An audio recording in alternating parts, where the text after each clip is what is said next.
байхгүй. Одоо тэгээ манайх чих муухай үг байгаа шүү дээ. Үгэнд ордог хүүхэд бол сайн. Гэтэл үгэнд ордог хүүхэд чинь ийм амар энэ Йонхэ шиг хүн болчихж шээ. Тэгээс энэ үгэнд ор гэдэг үг нь амар дургу. Бие махбодын одоо тэр сексийн хүсэл гал бадрах юм чинь энэ болохгүй энэ одоо нийгмийн одоо юу гэдэг болохгүй тэр ёс зүйн хэмжээнээс огт гадуур болдог юм инстинкт юм а гэдэг айгуу гой гаргаж өгсөн байгаа үстэй тий. За сайн байцгаана уу үзэгчдээ сонсогчдоо. Deep Talk-ийн санаа подкастын номын хобоо алын илжид дугаар маань их гэж байна. За ингээд орчуулагч болортой ихч бит хоёр өнөөдөр Нобелийн уран зохиолын шагналт Солонгосын зохиолч Ханганы цагаан алдан гэдэг номыг ярих гэж байна. Сайн уу? Сайн уу санаатайгаа ахиж уулзаад мэдсэн номоо 106 сарын нөгөө 20 би энэ дээрээс нөгөө мэдсэн номнууд тэмдэглэдэг байхгүй. Тэгээд тэгсэн чинь би яг 6 сарын 20-оос 22-ны хооронд 3 өдөр байсан ном байна.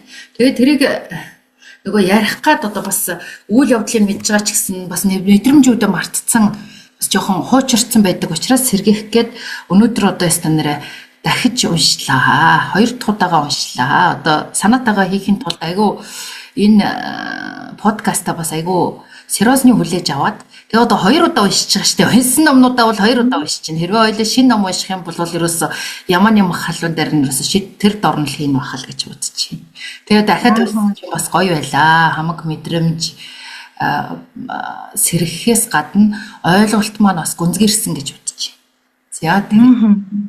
За За миний хувьд цагаан хоолт номыг яг өнөөдөр л уншиж дуусгахтай хэдэн цаг юм. Тэгэхээр айгүй нөгөө нэг мэдрэмжийн хувьд айгүй шинэхэн байгаа.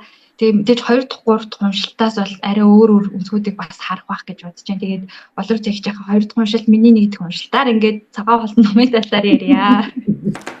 За таатай байна.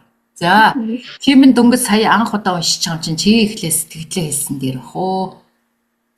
За тэгээд миний хувьд яг уншихад бол би бүр арай сүүлийн бүлэг дээр бол юм яг ойлгож байсан гэх юм уу. Тэгээд яг маш эмзэг, маш нарийн, маш гүн гүнзгий зохиол байсан. Тэгээд яг нөгөө феминизм гэх юм уу та тий эцгийн эрхт ёс одоо эмэгтэй хүний оршихуйг яг ямар болгож байгаа вэ гэдгийг маш эмзэг нарийнаар тэгээд их тийм сонин онцгой гойд байдлаар харуулсан юм шиг санагдсан. Яг гол унших явцад бол яг нөгөө нэг зохиолч маань өөрөө одоо үг өгүүлбэр тоохоос илүүтэй яг тийм голын бүлэг шиг яг юм канвас одоо цагаан цаас байлаа гэж бодоход гол дүрийн эмбэгтэй яг ингээ гол дээр нь тавиад нүцгэлж тавьж байгаа. Тэгээд эргэн тойрондох юмнууд ингээ зурсан юм шиг тийм төсөөл одоо төрсөн гэх юм уу? Яг л нэг тийм патриарх буюу одоо эцэг эрхт ёсны одоо золиос болж байгаа гэх юм уу эмэгтэйг яг гол дүрт нь тавьж агаад ингээд эргэн тойрон үйл явдлууд нэг зургалсан юм шиг тийм төсөөлөл надад аюу буугаад байсан.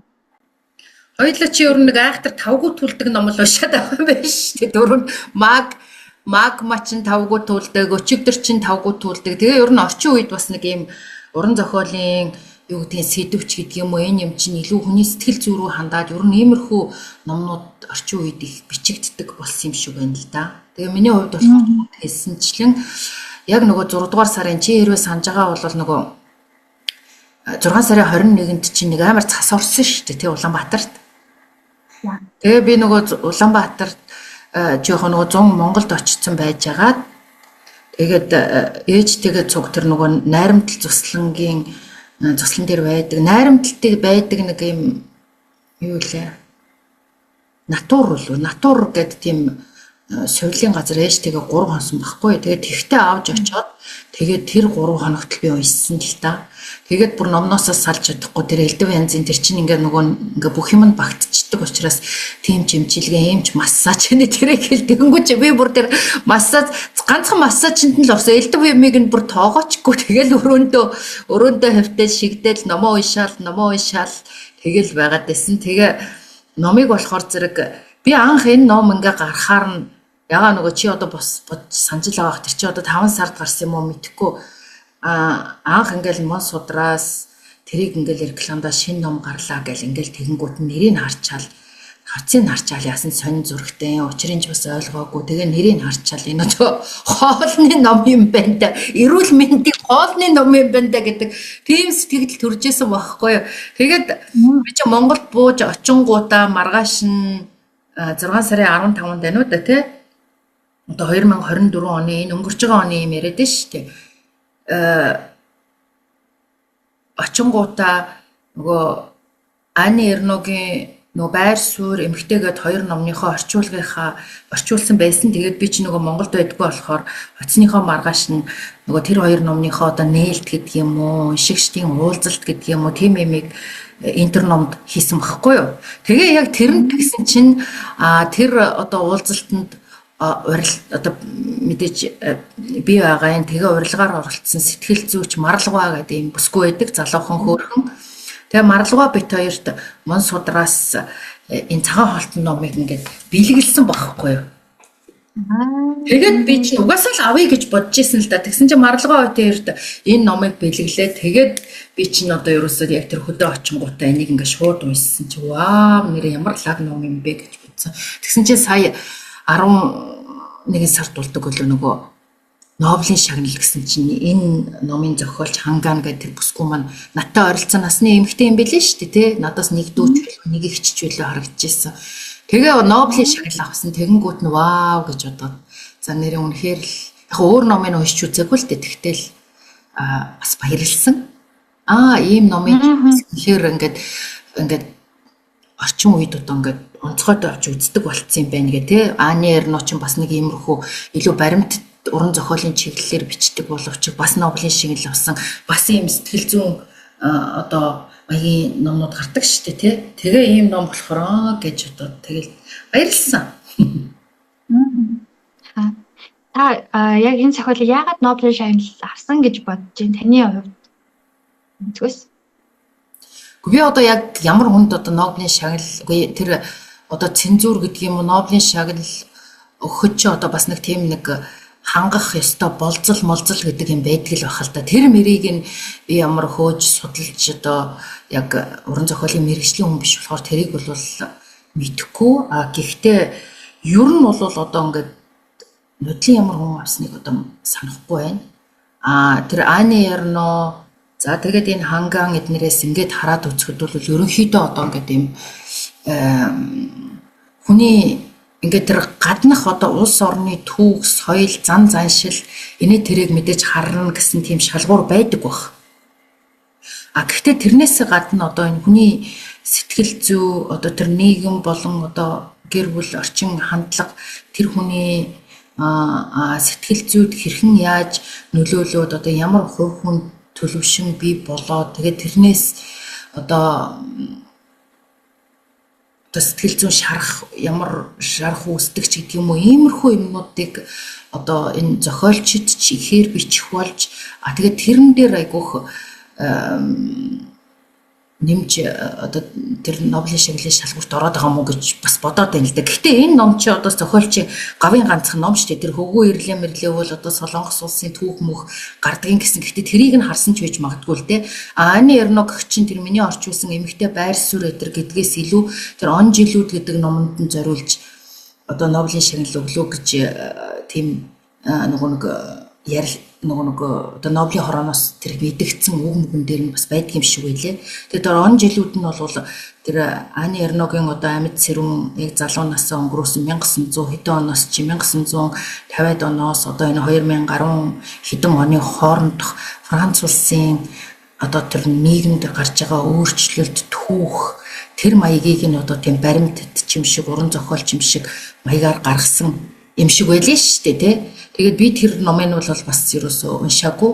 Тэгэхээр аль алийг нь л одоо юу яасан бахал та. Гэхдээ энэ Нобелийн шагнал сүүлийн үед Нобелийн шагнал аваад байгаа зохиолчд маань бол яалтчгүй яг тэр улс орныхоо түүх, соёл, зан заншил одоо юу байдгийг те тэрийг хүүрнэхээс гадна тэр орны одоо нэгэн хувь хүнд тэр хэрхэн яаж нөлөөсөн тэр нөлөөллийг нь бас авч үзээд байгаа юм уу гэж би бодлоо. Өмнө нь бас нэг дугаар оруулсан байгаа би нөгөө подкастн дээрээ номын тухай биш. Гэтэ ер нь бас намтай холбогдно л да. Социологч Хишиг Төгс гээд хүнтэй бид хоёр нэг 2 цаг гаруй ярилцсан. Тэгээ бид хоёрын ярианы хүрээ бол ерөөхдөө бол энэ капиталист нийгэм тэгээд патриарх буюу эцгийн эрх зүйн феминизмын тухай ярилцсан. Тэгээд намайг тэр яриа маш их бодогдоод байсан энэ номыг уншиж хахад. Тэгээд ялангуяа эхний бүлэг дээр нөгөө нэг гол дүрийн эмэгтэй маань тэгээ аимшигтэй зүүдлээд тэрнээс хойш ер нь бол үзэж чадахгүй байгаад тэгээ тэрнийх нь одоо хүндлэнгөөс нь харж байгаа нөхрийнхэн тэр нөгөө бодол өгүүлэн явж байгаа дандаа нөгөө нэг тэр патриарх гэх юм уу те патриарх эрхийн бүр үнэнч одоо тийм эр хүний дотоод үнцгийг харуулж байгаа нэг тийм сонин хэрнээ бас амар идүүтэл төрүүлэн байсан. За одоо энэ хэсэг байгаа байхгүй юу? Эхлээд ер нь бол эхний хуудсан дээр л гарч байгаа юм. Одоо Ёнхигээ тэр эмэгтэй яагаад эхнэрээ болгосон нэг хэсэг гэсэн чинь ингэж байгаа. Хэдий гойд анхаарал татаагүй ч өөсөв гээд онцолчмоор юм байгаагүй болохоор л бид гэрэлсэн баг. Гол нь сэтгэл сэргэм зүрх тоглоулам нарийн нандин гэхээр юмгүй энэ эмэгтэй номхон хүлээцтэй зан чанар л миний сэтгэлд бүрэн нийцсэн гэж болно. Тэгээ угаасаа нөгөө нийгэм дээр чинь хайр дурлалаар л гэр бүл болдог, хайр дурлалаар л одоо ингээд энийгээ хосоо болдог гэдэг юм романтик юмны цаагуур бас ингээд эрэгтэй хүний дотор гэх юм уу ялангуяа патриарх эрэгтэй хүний дотор амьдралыг аваад явчих. Тэгээ үгүй гэж хэлээргүй ч гэх юм уу тийм номхон төлөвийн талаас нь сонгож байгаа нүрээс аюу тийм хоржонтойгоор эхэлж байсан. Тэгээ бас нөгөө зохиол дээр эцгийн эрх гэж орчуулахгүйгээр патриархыг яг патриарх эрх гэж одоо сонгож бичсэн надад айгу тийм таалагдсан. Яг нөгөө хүмүүс яг судлаад явах юм бол патриархаа судлаад явах бах гэдэг утгаар оруулсан болов гэж бодсон. За би болохоор яг тэрэн дээр болохоор би ч нөгөө юмнуудыг жоохон хэрвээ Монголд нөгөө уг ойлголтод байдаг болвол би болохоор нөгөө орчуулагч хүн болохоор ш тэр яг хоо яриандаа бол хүнтэй ярьж байхдаа бол патриарх гэдээ ярьчихна баг. Гэтэ мэдээж одоо англи хэл мэддэггүй ээж мэжтэйг ч юм уу ярьж ивэл мэдээж патриарх гэж ярихгүй шүү дээ. Эцгийн эрхтэй ус, хий эрхтэй ус гэдгээр ярина шүү дээ. Тэгээд тэрийг бол би өөрөө нөгөө юугаар ярьсан. Эцгийн эрхт гэдгээр одоо орчуулсан байсан. Ягаад орчуулаагүй юм бол доо гэж бол бас бодож л байсан л да. Гэтэ тэрэн дээр бол мэдээж тэр хэвлийн газрын бодлого ч юм уу тэд нар өөрснөө сонгосон баг. Тэр ямар ч надад асуудалгүй. Гэхдээ бас тэр чинь нөгөө патриарх гэдэг үгийг энэ олон улсын нэршлиг бас одоо олон түмэн уншигчдад таниулж өгөх юм бас үүрэгтэй ш. Бас нэмэртэй шүү дээ тий. Тэгээд би чиний подкаст тэр нөгөө нэг номын тухай подкастуудыг нь бол үзэж одоо чиний фэн учраас үзэж сонсдог. Харин нөгөө хэдийг нь бол нөгөө эн чи одоо үзэх юм ихтчихэд дээ шүү дээ. Тэгэл одоо нөгөө хойшлуулаад байгаа тэр зурагчин, фото зурагч, гэрэл зурагчин нөгөө хоёрыг бол бас ингээ харсан чи амар урт болохоор зэрэг за дараа гэж яваад байгаа. Тэгээ ер нь бол мэдээж үзнэ, сонсноо. Мэргэжлийн хүн тэр ямиг одоо энэ одоогийн нийгмийн хөгжлийн түвшин хүмүүсийн юу одоо юу гэдэг зам байдал юу гэдгийг тэрийг ер нь хэн яаж үнэлж харж үнэлт өгч гин гэдэг бол мэдээж надад сонирхолтой тий. Миний одоо бас ойлголт юм хүм мэдээж эргээр одоо мэдлэх тусал нэмэр болно ах гэж бодож байна. Юуны тэгээд яг үдэ наад хүүхэн чинь бол тийм би тэгэл ерөөсө тэр наад эхлэнгүүт чинь л тэр хөөрхөн амт нөгөө мах идэхэ болол ингээл босч суугаал инээ тэрийг ингээл хараад урд нь бол нөгөө анх уншихад чинь бол хүн нөгөө юу ч хүлээлттэй мэдэхгүй учраас тэр чинь ерөөсө тэр элдв янзын деталийг мэдэхгүй шууд ингээл уншчихдаг юм байна. Ерөөсө учрыг нь ойлгохгүй тий. Тэгээ одоо болохоор чинь би чинь нөгөө ерөнхийдөө нөгөө хамаг юм мэдж байгаа болохоор ингээл үг өгүүлбэр болгоныг ингээл нөгөө амар ингээл сэрдэс хийгээл нөгөө тэгж амар анзаарахтаа уншиж шүү дээ. 2 дахь удаа уншиж байгаа хүн чинь тий. Айгу тийм анализ хийх маягаар юм айгу гоё хөндлөнгөөс харж унших байхгүй. Тэгэл ерөөсө хамгийн түрүүнд төрсөн бодол болохоор зэрэг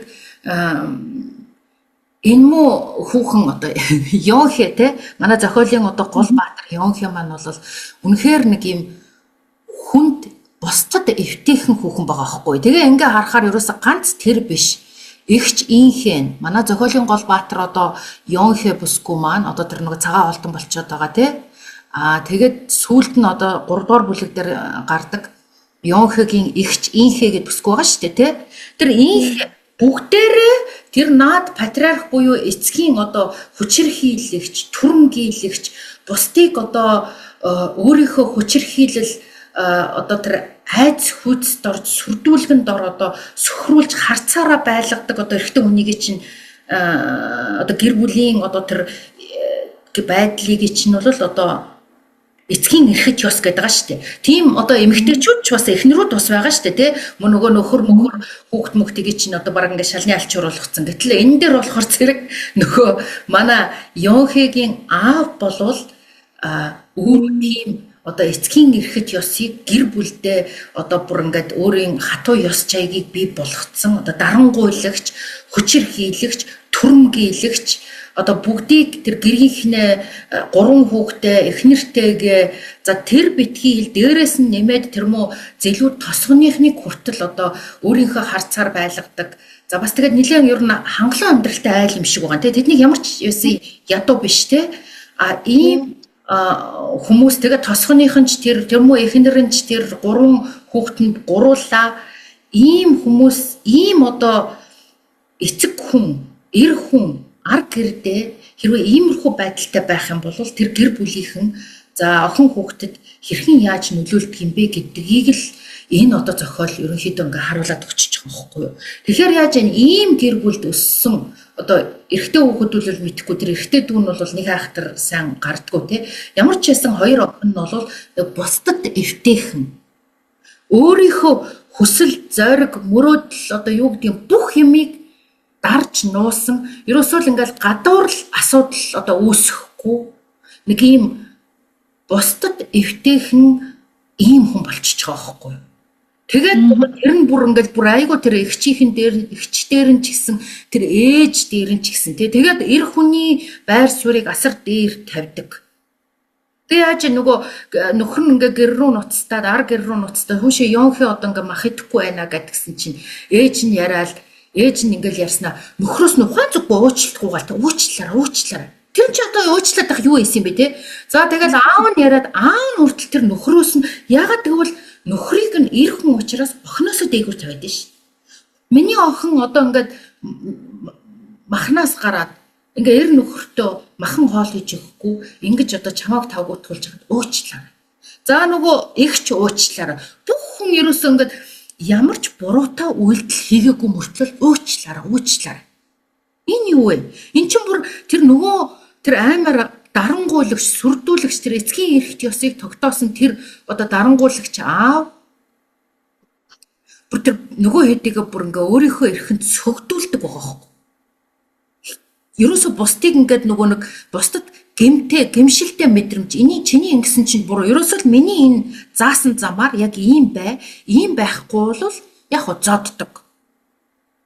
Шийтгдэг, ялалдаг. Тэгээ яхаар энэ хүн чинь ингээ хүн эцэст амьд байхыг л хүссэн ш. Тэгэхээр тэр муу жоохон хүүхдүүд тэр муу ихнэр яах вэ? Өөрийг нь одоо юу гэдгийг жоохон тавтаа сайхан орон гэртээ ингээ идэх хоолтой айтайхан амьдруулж байгаа нөхрийн ингээл харцаар нь хөдөлдөг. Ийм болчихж байгаа.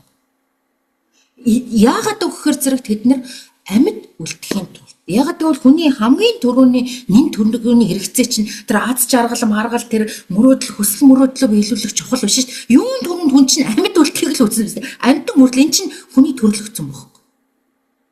Амьд үлдэхийн тулд тэр одоо хүчтний өмнө одоо бууж өгөхөөс ороогүй. Яг тэгвэл тэрнийг дийлэхгүй.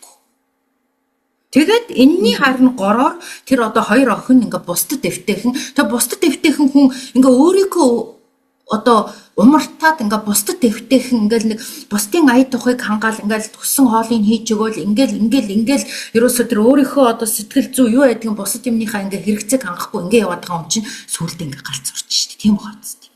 Тэгээ энэ дээр бол одоо яг ингээ өнгөц уншсан хүнд бол энэ хүүхэн зүгээр тэр нэг муухай зүүдлээл ингээл галзуурчиж байгаа юм шиг. Одоо юу гэдгийг ингээд ийм хэцүү байдалд орж. Гэтэл яг үнэндээ үгүй байхгүй. Эн чинь тэр хүчирхийлэгч эцгээс үдчихэж байгаа юм байхгүй.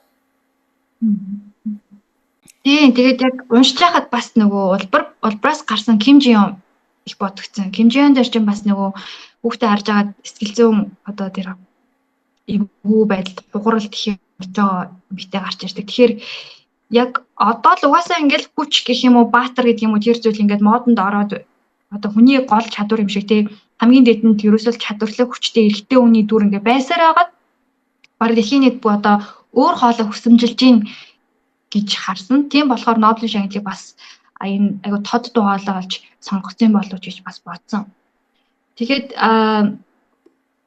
тий ер нь бол өнгөц харахад бол нөгөө цагаан хоолтон гэдэг энэ яагаад бас вежетариан гэдэг манайхан яг цагаан хоолтон цагаан өнгөөр илэрхийлж орчуулж байгаанаас айгу гин царин санагчлаа сая бодсон чинь. Ягаад тэгэхээр дээр үед чинь тий манайх чинь нүүдэлчин ахуйтай одоо малчин тий малынхаа махыг одоо ингээ хэрглэж яадаг ийм ард түмэн шүү дээ. Ногоо могоо жимс мэмс ерөнхийдөө ховор тий улирлын чанартай л олддог. Тэгэхээр манай монголчууд чинь тийм нөгөө мах иддэггүй хүмүүсийг угаасаа цагаан хоолтой цагаан гэдэг нь цагаан идэл иддэг.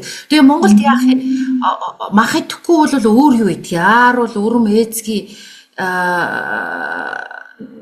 одоо тэгээд өөр 100 намарт бол яг ногоо жимс самар мамар идэх байх л та. Тэгээд яг Монгол уламжил одоо хуучны хэллэгээр бол нөгөө ламнар эднэр чинь нөгөө шинийн юу лээ шинийн 3 8 15 25 хуучдын 25 нар чинь цагаан хоолтой ингээ мацаг барьдаг байлаа шүү дээ тий. Тэгээд тэрийгээ чинь цагаан хооллох буюу ер нь мах идэхгүйгээ цагаан хооллох гэж ярьдаг байхгүй. Тэрнээс тэр нөгөө цагаан хар гэдэг одоо юу гэдэг эрэг сүрэг гэдэг утгаар нь бол бас биш. Гэхдээ яг нөгөө энэ Йонхи чинь бол бүр сүү таргийн юм хүртэл ерөөсөө амтны гаралтай юм гэдэг. Тэгэхээр бас цагаан хоолтон гэдэг бас жоохон яг нөгөө Монгол тэр уг угшлаар нь бож үзэх юм бол бас тийм зохимжтой нэршил биш ч юм шиг. Гэхдээ одоо бүх юмыг л тэгэл Монголд угаасаа тэр байсаар байтал одоо бүх юмыг л одоо ингээл орлуулаад вегетариан юу гэдэг патриарх гэл бас тэгээд ич бас болохгүй л гүт тий. Энд чи одоо ингээд өөрийнхөө үнүүдийг хэрэгэлсэн дээр л гүт хэлж бодчих шээ. Та publishing-ийн хангааны одоо өөрийнх нь Нобелийн шагнал авахдаа хэлсэн ихтгэлийг бас орчуулсан байсан. Эсгийг уншиж байна уу чи? Би нэрээ тэр ялцлыг уншаагүй шүү. Нэр уншидаа гэж бодчихсон бас тэгэл за дараа заваа гарахаар тусгай цаг гаргаад уншия гэсэн тэгээ одоо мартчаа явж байгаа юм. Тэгэхээр би чинь ерөөсөө ханганы талаар судлаагүй болохоор бүр их зүгээр юм байна. За. За ийм хэсэг байна. За. Би роман бичих бүртээ элдв асуултанд дээрүүлж түүн дотроо амьдран суудаг юм аа. Асуултынхаа төгсгөлд хүрнэ гэдэг нь хариултаа олоод л бүхнийг дуусгачихна гэсэн үг бишээ. Бичиж эхэлсэн зохиолынхоо эцсийг үзэж буй хэрэг билээ. Бичээд дуусгаад бодол санаа минь анх эхэлсэн үеийнхээс огт өөр болж өөрчлөгдсөн тэрэл цэгээсээ дахин бичиж эхэлнэ. Гинжин хэлхийн мэт асуултууд ар араасаа ундарч даалуу шиг давхарлаж холилдож цааш хөвөрсөөр шинэ ном бичих хүсэлтэд хөтлөгддөг юм аа гэсэн мэн.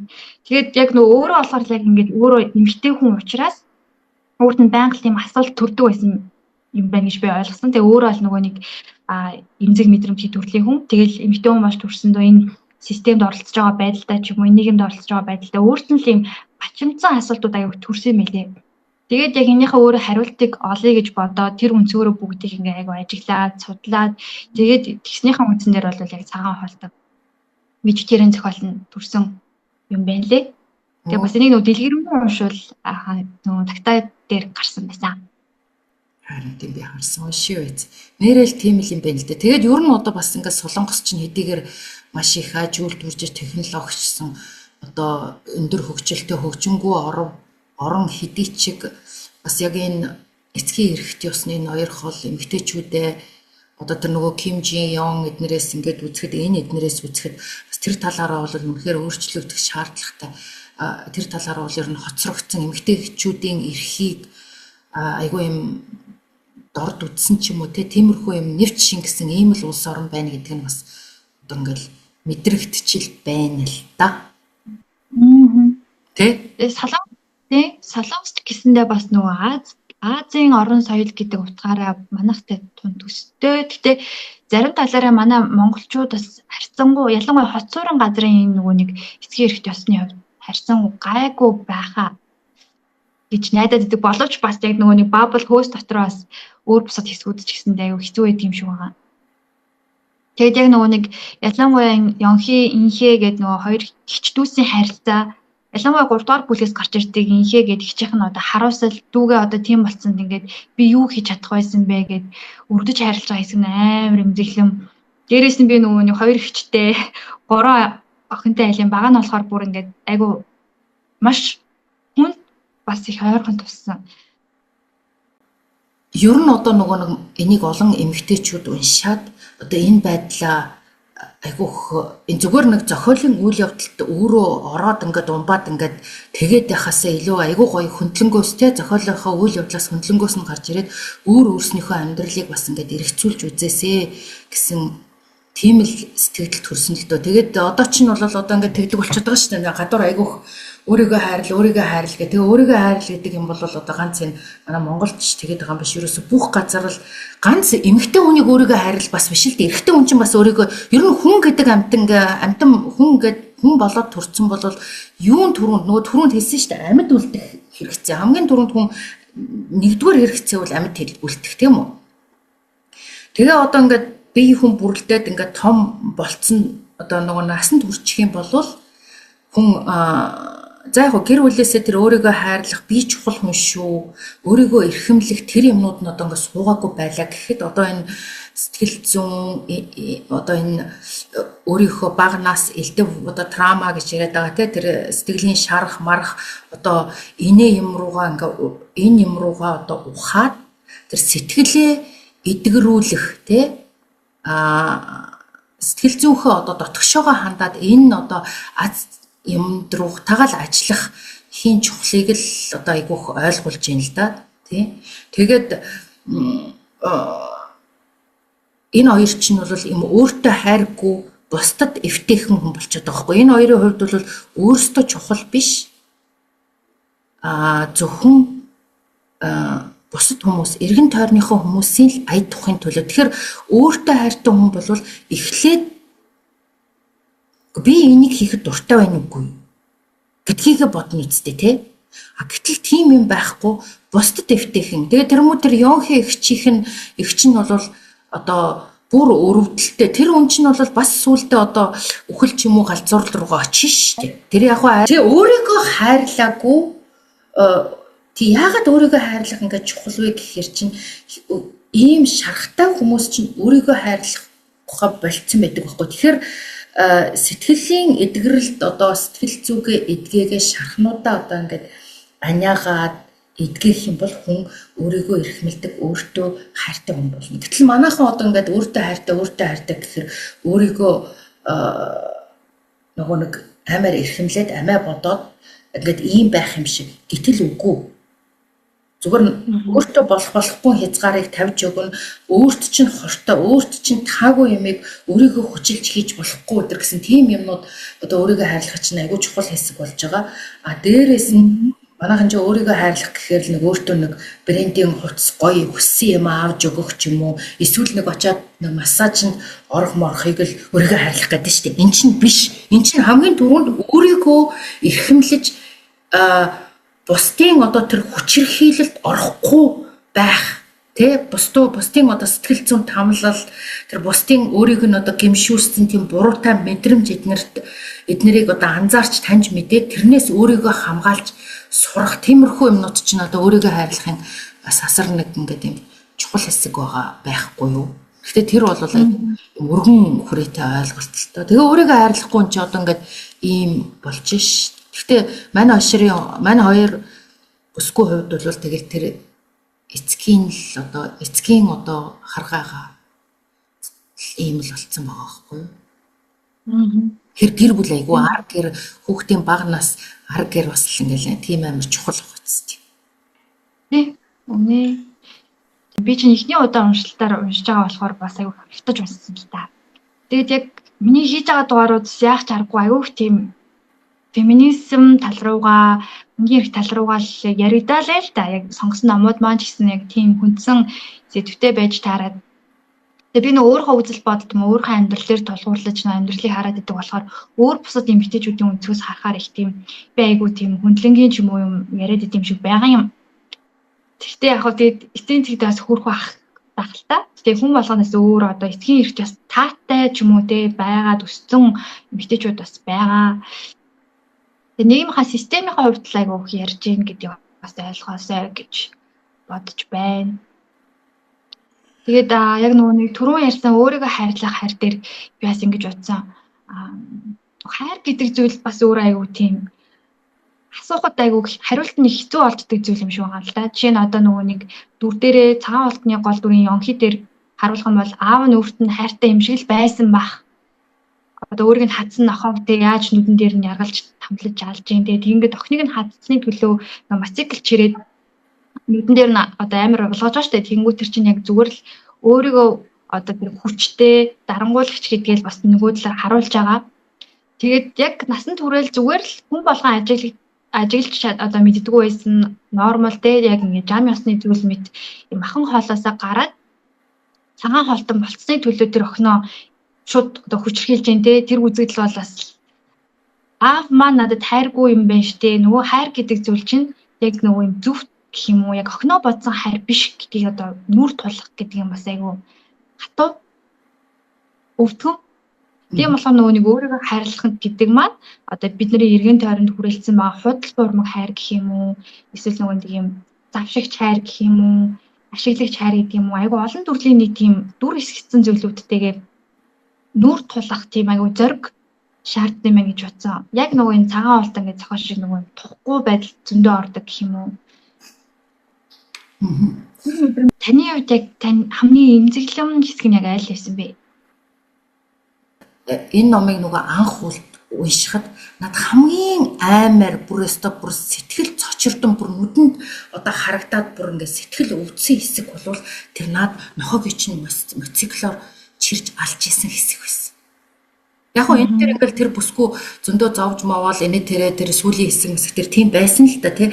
Гэхдээ тэр аавын тэр харгислал тий. Тэр чи одоо ерөөсөө ам голтой амтныг тэгж одоо зүгээр алчиж болно шүү дээ тийм биз дээ. Зүгээр одоо буудаад ч юм уу одоо цохоод ч юм уу тэгж тамлахгүйгээр ингээ алчиж болно шүү дээ. Тэг чин тэр аав хүчирхийлэгч тэр ганц одоо тэр үр хүүхэд гэр бүлдээ хүчирхийлэгчээс гадна тэр амьтанд ерөөсөө юм бүх юм тийм хүчирхийлэгч өөрийнхөө одоо эрх сүр одоо тэр хүч одоо юу байдгийг тэр ямиг бүр ингээд нотлон харуулахаас гадна муухай тийм өс хонзон ч байгаа хгүй. Тэр нохоо ч н одоо адгуус юм чин тэр охиныг нь ингээ хатцсан. Тэгээ охин тэрэнд бол хөрхи хэрвээ тэр охин нохоо өөрийг нь тэр хатсан нохоог аав нь тэгж алсан гэдгийг одоо тэгж ална гэдгийг мэдсэн болвол тэр хизээш аавда тэр очиж тэгж хоолж би ингээ нохоод хазуулчлаа гэж уйлж бахарч тэхгүй байх байсан шүү дээ. Гэтэл тэрийг яагаад тэгээд тэр ерөөсөө тэр охиныг хамгийн их одоо нөгөө нэг сэтгэлийн одоо гүн цочролд оруулсан тэр одоо ааваас мэдэрчээсэн тэр их муухай дарангуулал хүчирхийлээс гадна яг одоо тэр эхлэл одоо бүр яг ингээд онсыг ингээ мулталсан хамгийн аймаар трама үлдээсэн тэр мөч бол тэр мотоциклоос тэр өөрийг нь хадсан охиныг хадсан нохоог аав нь чирч одоо ингээд 6 одоо тойрдог ч хамаг хурдаараа тий тэгээ нөгөө нохоо нь ингээд зулгараал хөрхийн амт цусны гоожоос үлдээ ингээд тэрийг харсан охин чинь бүр ингээд хачин болол тэгээ нүдэнд нь ингээд нөгөө бүр яг тэр дүр зураг бүр ингээд насан туршид нь үлдчихдэг штеп тэр дүр зураг чинь сүулдэ ингээд тэр тамлуулж өгсөн амтнуудын цусны гоожж байгаа юм болоод зүүд болоод тэгээ ингээд махнаас гаргах одоо гол үйл явдал тэр нохойг тамалж алсан аавын тэр үйлдэл байгаа хгүй бүр харуулж байгаа тий аюу мохоо ус хонзогногч зүгээр алчихгүй тий тэгээд дээрэс нь тэгж алаад зогсохгүй нөгөө нохооныхоо махаар одоо шүл хийгээд тэгээ нөгөө охиныг чи одоо яг харж яхад өө гэд уулгасан тэгээд тэр чин бүр ингээ бүр уухыг хүсээгүй мөртлөө айсандаа бүр ингээ галс ингээ залгичиж байгаа хгүй тий тэгээ энэ бүр тэр бүр амар үйл явдлаас. Тэгэхээр миний хамгийн их сэтгэл өвдгсөн тэр одоо үзэгдэл номон дох сцен бол тэр нохоо аавынх нь алдаг гэсэн үг. Би бүр тэр нэрээ ёо хизээч мартагдахгүй бүр би уйлаагүй л дээ. Гэхдээ надад тэр яг тэр байдлыг харж байгаа юм шиг тийм сэтгэл төрсөн шүү. Тэгээд дээрэс нь тэр нөгөө хайрлах хайр гэдэг байгаа. Тэгээ мэдээж тэр одоо хүчирхийлэгч аав болвол хоёр хүүхэдтэй эхнэртэй одоо ер нь хайртай юу гэвэл тэр хүн хайртай. Тийм биз дээ хайртай. хайртай учраас яаж ийн охиныг нь хадсан нохойг одоо тийм хорсолтойгоор одоо тамалж алж шүү дээ. Гэхдээ тэр хүн өөрөө мэдээж бас ингээд сэтгэлийн шарахта тэр хүн чинь Вьетнамын дайнд оролцоод баатарлаг гавья байгуулсан одоо юм одоо тэр манай монголоор бол одоо алхголын дайны баатар яваад шүү дээ. Тэгээд тэр хүн чинь өөрөө дайн залуу эр хүн дайн үзээ дайнд оролцсон гэдэг чинь одоо өөртөөгөө авь адилхан залуу ээж аавын ингээд залуухан хүүхдүүдийг ингээд ална л гэсэн үг шүү дээ буудаад. Тэгэл одоо дүүрэн өгсөн хүн цуснууд чинь дотор л байна шүү дээ. Тэгэхээр тэр дайн гэдэг юм чинь хүнийг бүр үнэхэрийн том ийм одоо шарах үлдээдэг хөхгүй бүр ерөөсө тэр Вьетнамын дайнд оролцсон Америк цэргүүд мэргүүд бол одоо тэр шарах марах тэр юмыг зовлон мэдрэхгүй тул дандаа нөгөө амар нөгөө хар тамхи хэргэлсэн тэгээд эргэж ирээд одоо тэр Forrest Gump мап шиг юм сонин бүр тийм хэцүү болцсон байгаа шүү дээ тий. Тэгээ аав бол тийм тэгээ угийн одоо бас мэдээж тийм бас өгөгдөл байсан биз. Тэр нь тэр дайнд оролцсон. Тэгээд тэр дайнд оролцоод одоо олон хүн алхаар чинь бодвол баатар болчихно шүү дээ тий. Тэгэхээр чин тэр ерөөсөө тэр бусдын одоо тэр зовлонгд энэ амтан өвдөж байгаа болов энэ одоо би охиноо зодохоор одоо энэ хүүхдэд өвдөж байгаа болов өдр гэсэн тийм мэдрэмжээ бүр ингээд цоожилтсан юм байхгүй болцсон юм одоо. Тэгэхээр чин тэр одоо нохойг тэгж тамалж алж байгаа нь бол ер нь бол охиноо өмөрж байгаа, охиноо хайрлаж байгаа л охиныхоо шунзан миний охиныг чи ингээ хазчихъя гэдэг шунзангоо аваад байгаа байдал нь аахгүй юу. Тэгэхээр тэр чин шархтаа тийм мангар тийм хүчрхийлэгч хүн чин тийм л маягаар одоо ална шүү дээ тий. Тэгээд тэр тэгээ охин бол угаасаа тийм нэг шал өөр бага охин том охин хоёр бүр шал өөр зан характертэй тий. Хоёулаа хүнд эвтэйхэн ингээ ийм боловч нөгөө том охин айлын том охины одоо шархтай. Айлын том охтууд чинь нуруунд дээрээ ачааг үүрж явдаг, дүүнараа халамжилдаг, хайрладаг. Тэгээ том охин бол нөгөө тийм айгүй тийм өөртөө ингээд нэг баахан ачаа үүрсэн би дүүгээ хамгаалах хэвээр, дүүгээ хайрлах хэвээр. Аав нь ингээд согтуу яриад агсан согтуу тавихаар нь хоол ундыг хийж гүгээд ахаар чинь аав нь бол тэгэхээр бага охин том охин хоёрын арай бага шарах авсан нь том охин нөгөөхгүй. Яг тэгэхээр тэр чинь одоо ингээ хоол ундыг шатаж мартахаар нь шөл мөлийн хийж гүйж ягаад тэр чинь бол яг зодуур амсаагүй шүү дээ. Яг тэгэхээр аав нь том охины зодох гэхэр чинь том охин өөрт нь хэрэгтэй байгаа хгүй халамжлаа. Бага охин бол угаасаа нэг өөр ертөнцид үүсдэг. Тэгээ бас том охиныг бодвол бусдад эвтэйхэн ч гэлээ гэсэн ингээ хамаг мэдрэмжээ ингээ цоожилчихсан ингээ ер нь ингээ нөгөө нэг тийм интроверт гэдэг ч тийм дотгошоогоо хүн байна. Төрлөх зан чанар дээрэс нь илүү том охиныг бодвол арай илүү бусдад эвтэйхэн хүн байна. Тийм ч учраас энэ хүн чинь харин ч одоо ер нь бол энэ айхтар зүүднээс тэр аимшигын зүүднүүдээс болоод нойргүй болчихж байгаа. Тэгээ махнаас гарчиж байгаа тий. Уул нь нойргүй болчихоор нь амар зүүдлээд нойргүй болчихоор нь би мах идэхэ болчих юм бол нойртой болчих юм байна гэж бодсон чинь мах идэхэ болсон ч гэсэн нойр нь болохгүй. Яадаг бол унтаал 5 минут болол нөгөө аимшигын тамлал цус нүж уулсан амтан тархин гожиж байгаа юма зүүдлээд тэгээд ингээд ерөөсөө унтаж чадхаа болчихж байгаа шүү дээ. Гэвч мань хашир бол урд нь бусдад дэвтэйхэн ингээд бусдын ая таалалд нийцэх гэдэг нөхөртөө хүссэн хоолыг хар өглөө босоод хүссэн хоолыг хийж өгөөд ингээд ерөөсө бүх хүнд ингээд эвтэйхэн үйлчилж гүйдэг хүүхэн байсан болвол харин энэ цагаан хоолтон болсноо. Энэ нөгөө аимшигын зүүдэнд ирснээр нөгөө талаар асар их эрх чөлөөтэй нөгөө нэг хүчирхийлэгч ааваас нөгөө бусдад эвтэйхэн байхгүй гэсэн бүх айдсаа таягдан хаяад өөртөө итгэлтэй жинхэнэ өөрийнхөө оршиж эхэлж байгаа байхгүй юу. Яг хөө тэр нь нөгөө талаас одоо солиотой галзуу болцсон байна л да тий. Гэхдээ тэр хүн чирээс айцгүй болчихдөг шээ тий. Нөгөө шууд ингээл мах идэхүү гэсэн чинь бүр өөрийнхөө байр суурин дээр бат үгүй. Тэгээ бүр ингээ амаа чимээгээ те тэгэнгүүт аав нь одоо барьж агаад бүр тэр мах захын одоо ам руу чихэнгүүт чинь шууд ингэж босч ирэнгүүтээ та нар намайг хүчлэх гэх юм бол би өөрийгөө алчи гэж шууд нөгөө бууга яаж магаал те тэгэл ингээл тэр чи норманы туршид те тэр нөгөө өөрийнх нь эхнийх нь тэр нөхөртөө өөрийнхөө байр суурин дээр бат зогсож чадж जैन те нөхөрөө одоо ингээ урд нь бол нөхрөө унтыг ихтэн л одоо эхнэрийн өргөө гүйцэтгээл ингээл бэлэн унтдаг байсан бол дараа нь юу ч юм. Би ч юм даа унтахгүй. Тэгээ хүчинт чинь шүү дээ тий. Хүчинт чинь тэгэл дараагаар нь ингээл зөвхөн өөрийнхөө хүссэн юмыг хийдэг тэр одоо баатарлаг эр зориг гэж хэлж бас болох юм тий. Тэр юм нь орж ирж байгаа нь айгуу гайхамшигтай байхгүй. Тийм байгаа зү чи бодолтой бүгдээрээ тэр бусад өвтэйхэн байна гэдэг чи айц хүүц. Айцын нөгөө эсрэг тал нь юу? Итгэлтэй байдал шүү. Тэр хүн чинь бат итгэл хүний өөдөөс ерөөс аимшиггүй чин зоригтойгоор ингээ хараад нүдийг нь ширтэж чад үгүй гэж хэлж чаддаг болчих.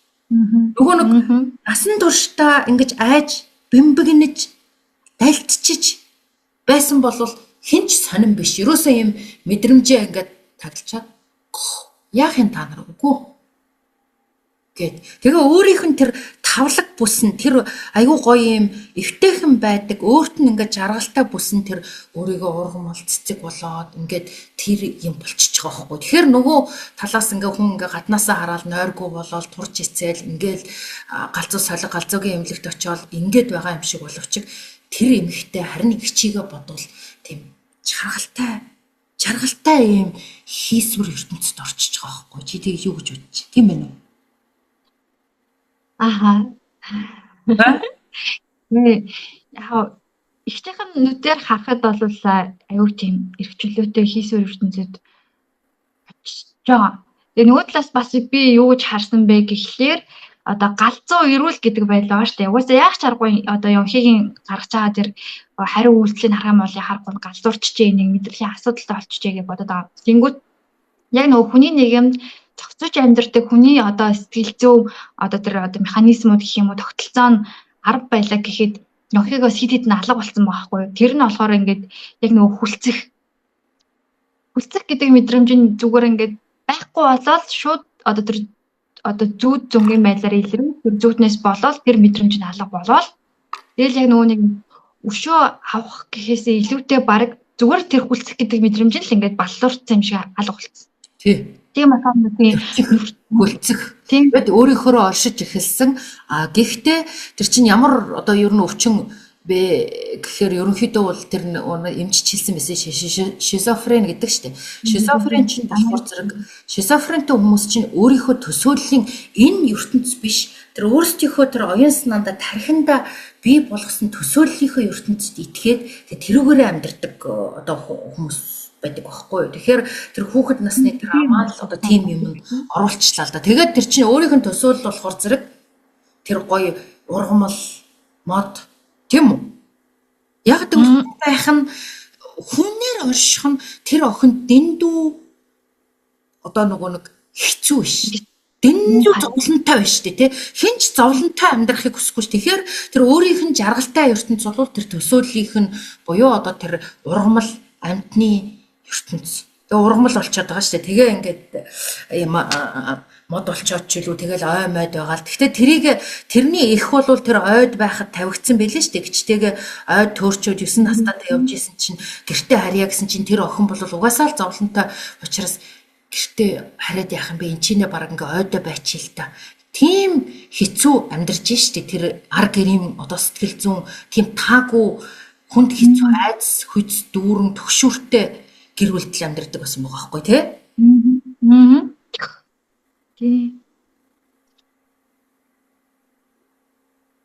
Тэгээд нэр энэ номыг анх удаа уншаад надад айгу гоё санагдчихсэн юм нь болохоор зэрэг тэр өнөөдөр биш сая гинтгэн бас санагдсан.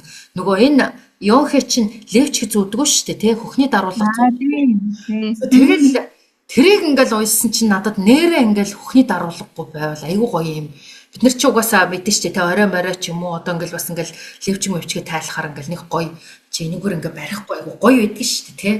Тэгэл надад гоё санагдал би тэрнээс хойш юу гэдгийг зарим өдрөдөр нөхний даруулахгүй өдрөө явдаг болсон шүү дээ. Яг бүр ингээд гэр мэрээсээ гараад одоо ингээл тийм юмд бол ингээд зүүн л дээ тий. Тэгээд яг ихэнх өдөр зүүдэг ч гэсэндээ зарим өдөр ялангуяа одоо юм зузаан музаан юм сул мул зузаан цам зэдэр өмссөн өдөр гэртээ ч гэсэн даруулгагүй байх. Эсвэл нөгөө нэг спортын юм нэг юм энэ минь одоо ингээд юм баг барьсан нэг юм өмсдөг эрзэнэн левч гэдэр байдаг шүү дээ тий. Тим левчиг мэвчиг эднэр тим левчигч угаасаа байсан л дээ. Тэрийгэ зүүдэг ч юм уу. Хэрвээ 100 мөн одоо ойр зур хөнгөн шингэн байвал тим левчгээ зүгээд зүгээр өвөл мөвөл бол угаасаа зузаан ноосон цамц момцтой байвал левчихгүй байх. Нэрээ левчихгүй байх чинь асар их эрх чөлөө байгаа хөөхгүй. Тийм биз дээ бас. Тэгээ энэ бүс бол левчихгүй байгаад тэгээд яага өнөөдөр ингээ уншихад надад амар анзаарчихсан юм болохоор зэрэг нөөдөг чинь эмнэлгээс гарчаад ингээ эмнэлгийн үүдэн тэр усаа оргилоор ингээс сууж явахдаа нөгөө дээгүр хуцаа тайлаа ичдэг шүү дээ. Тэгээ ингээ цээж нүцгэн левчж явахгүй ингээ хөх мөхөө гаргаад ийл гаргаад ингээ сууж идэг. Тэгээд өөрийнх нь одоо тэр бодол тэр эхний хэсэг дээр ер нь тэр зохиолын туршид чөлөө хүүхний бодол нөгөө юм налуугаар бичсэн яваад байгаа шүү дээ. Хүүхэн чинь өөрөө хүүрнж байгаа цорын ганц цэцгэн тэр нэг энэ тэнд ингээд зурус орж ирсэн налуу италикаар бичсэн хэсгүүд байгаа ш. Тэрэн дээр чинь тэгдэг шүү дээ. Өөрийнхөө тэр охин бүр ингээ өөртөө хайргүй тэр бүсгүйч ингээ өөрийгөө үзий яддаг. Миний нүд муухай яагаад бол нүд бохор, гар бохор одоо юу гэдгийг ингээ бүх юм маань биений маань тэр чигээрээ бохор. Одоо бууцар. Биес маань хамгийн одоо цэвэрхэн хамгийн гоё цорын ганц ариун нандин юм бол миний хөөх хүн. Чинь бүр айгу гоё байгаас нэрээ одоо ингээд эмэгтэй хүний хөх гэдэг чинь бол их эрэг хүний хөсөл тачаалыг одоо төрүүлэх гэхээсээ илүү одоо үр тамтан үрээ хөхүүлж цагаан сүгээрээ тэжээх гэсэн ийм одоо яг цэвэр хайрын эрхтэн баг. Яг тийм байна. Тэгээд тэр охин ганцхан одоо охин гэж яриад байна. Тэр эмэгтэйд ганцхан өөрийнхөө бүх биенээс ганцхан эрхтэндээ хайртай. Тэр нь хөхн. Тэр хэсэг нь надад би анх уншихад ерөөсөө анзаараагүй сая тэгээ вау гэж утсан ш. Ямар гоё юм бэ гэх нэрээ тий. Тийм. Тэр нүг би эрхтнийхаа тэр одоо хүн байгаа оршуу гэд үзээ ядаж эхлээд ялангуяа махан хоолтон гэдэгтээ хүртэл ингээ гутдаж эхлээд нүд гар бүх юм одоо хүний гэмтэх эрхтнүүд тэр донд хөхмөл ганцаа одоо аюул учруулахгүй. Яг та хэлсэн чинь бүр гоё сонсогч нөгөө хайрын эрхтэн, ганц хайрын эрхтэн. Энэ өөрөө ч гэсэн тэр номон дээр хайрын эрхтэн гэж байдаг.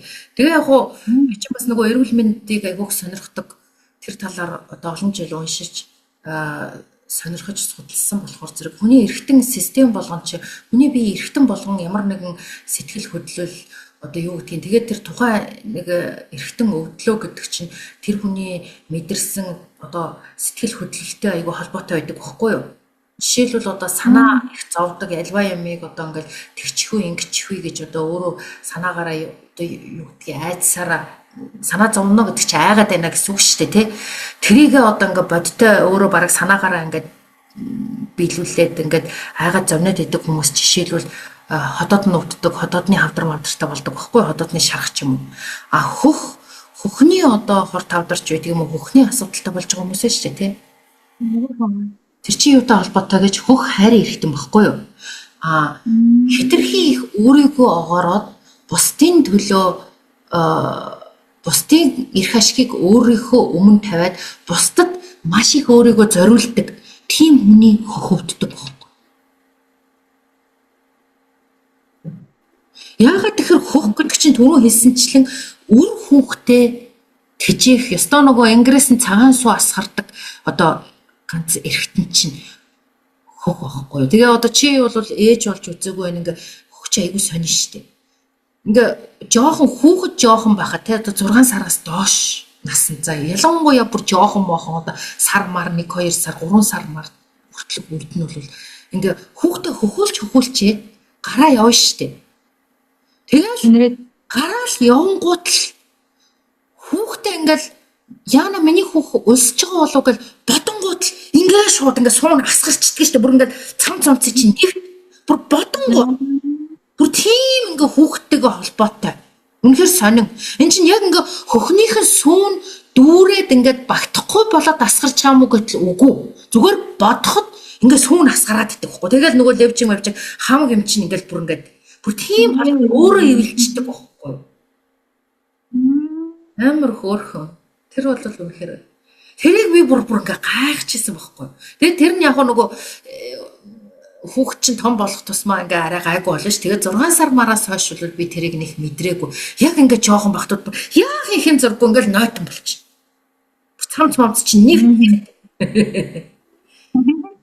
гоё. Бүр юм. Ээж бол үзэг болох. Эхний хатлаар сайн мэдгүй байна. Тэ, стохор.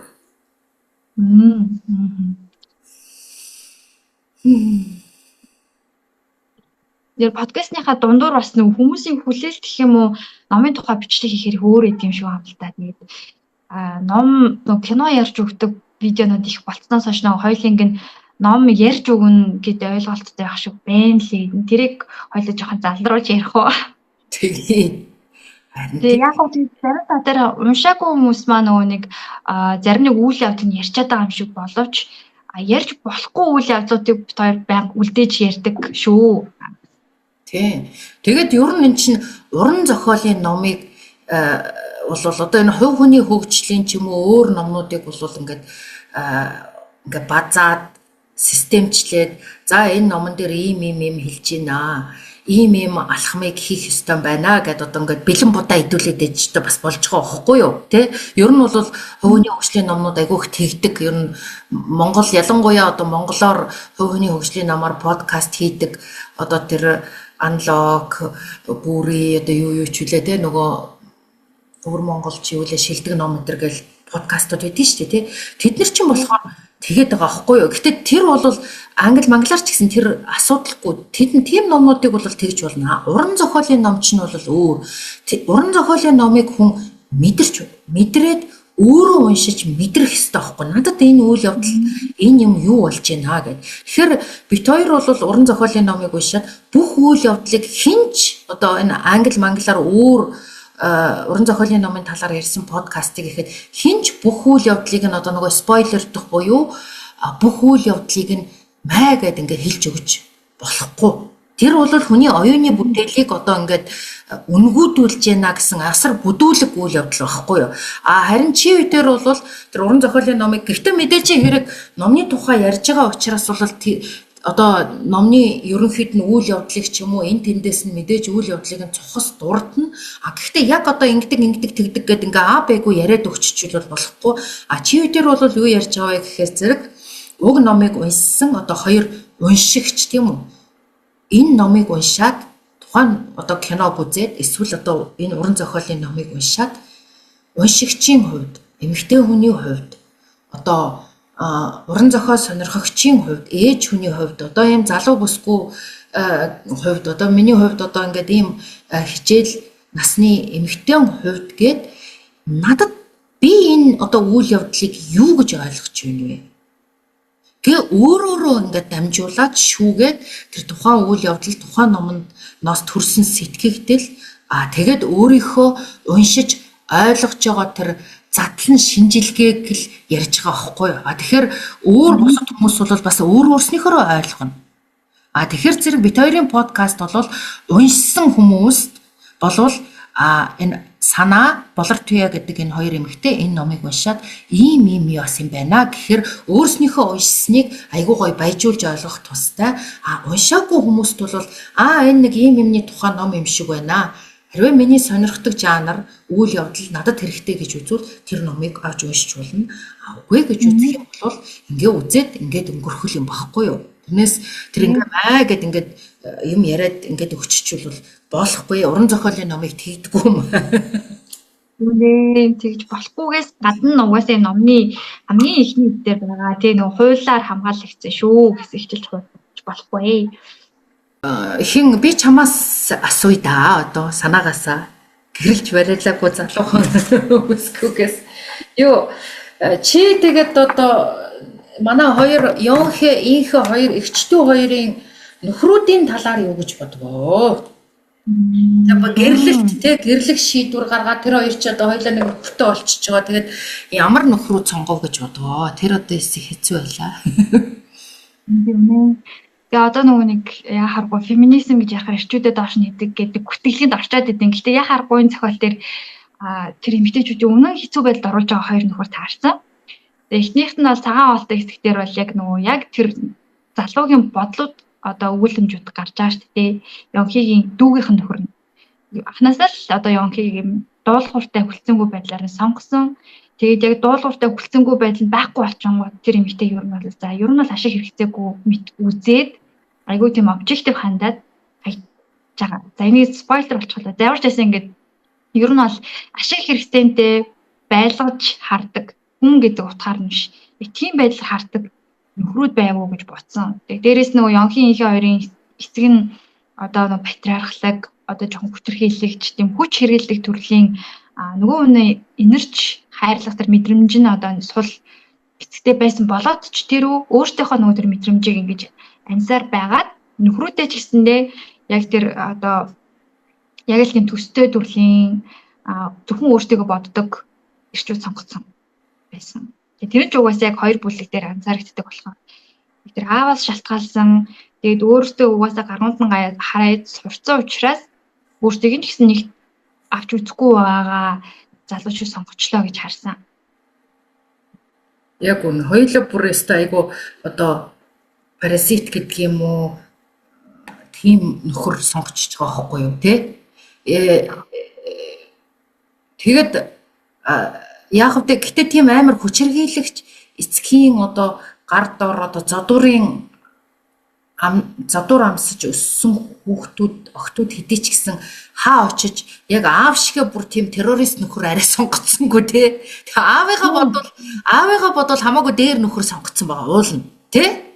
Чинь хоёр нөхөр бол ямар ч байсан гэсэн зодддгүй шүү дээ. За ялангуяа манай энэ Йонхэ буюу эхний тэр нөгөө нэг одоо энэ сэтгэл зүйн өвчин тусчаад байгаа энэ цагаан хоолтон болчиход байгаа эмэгтэй нөхөр бол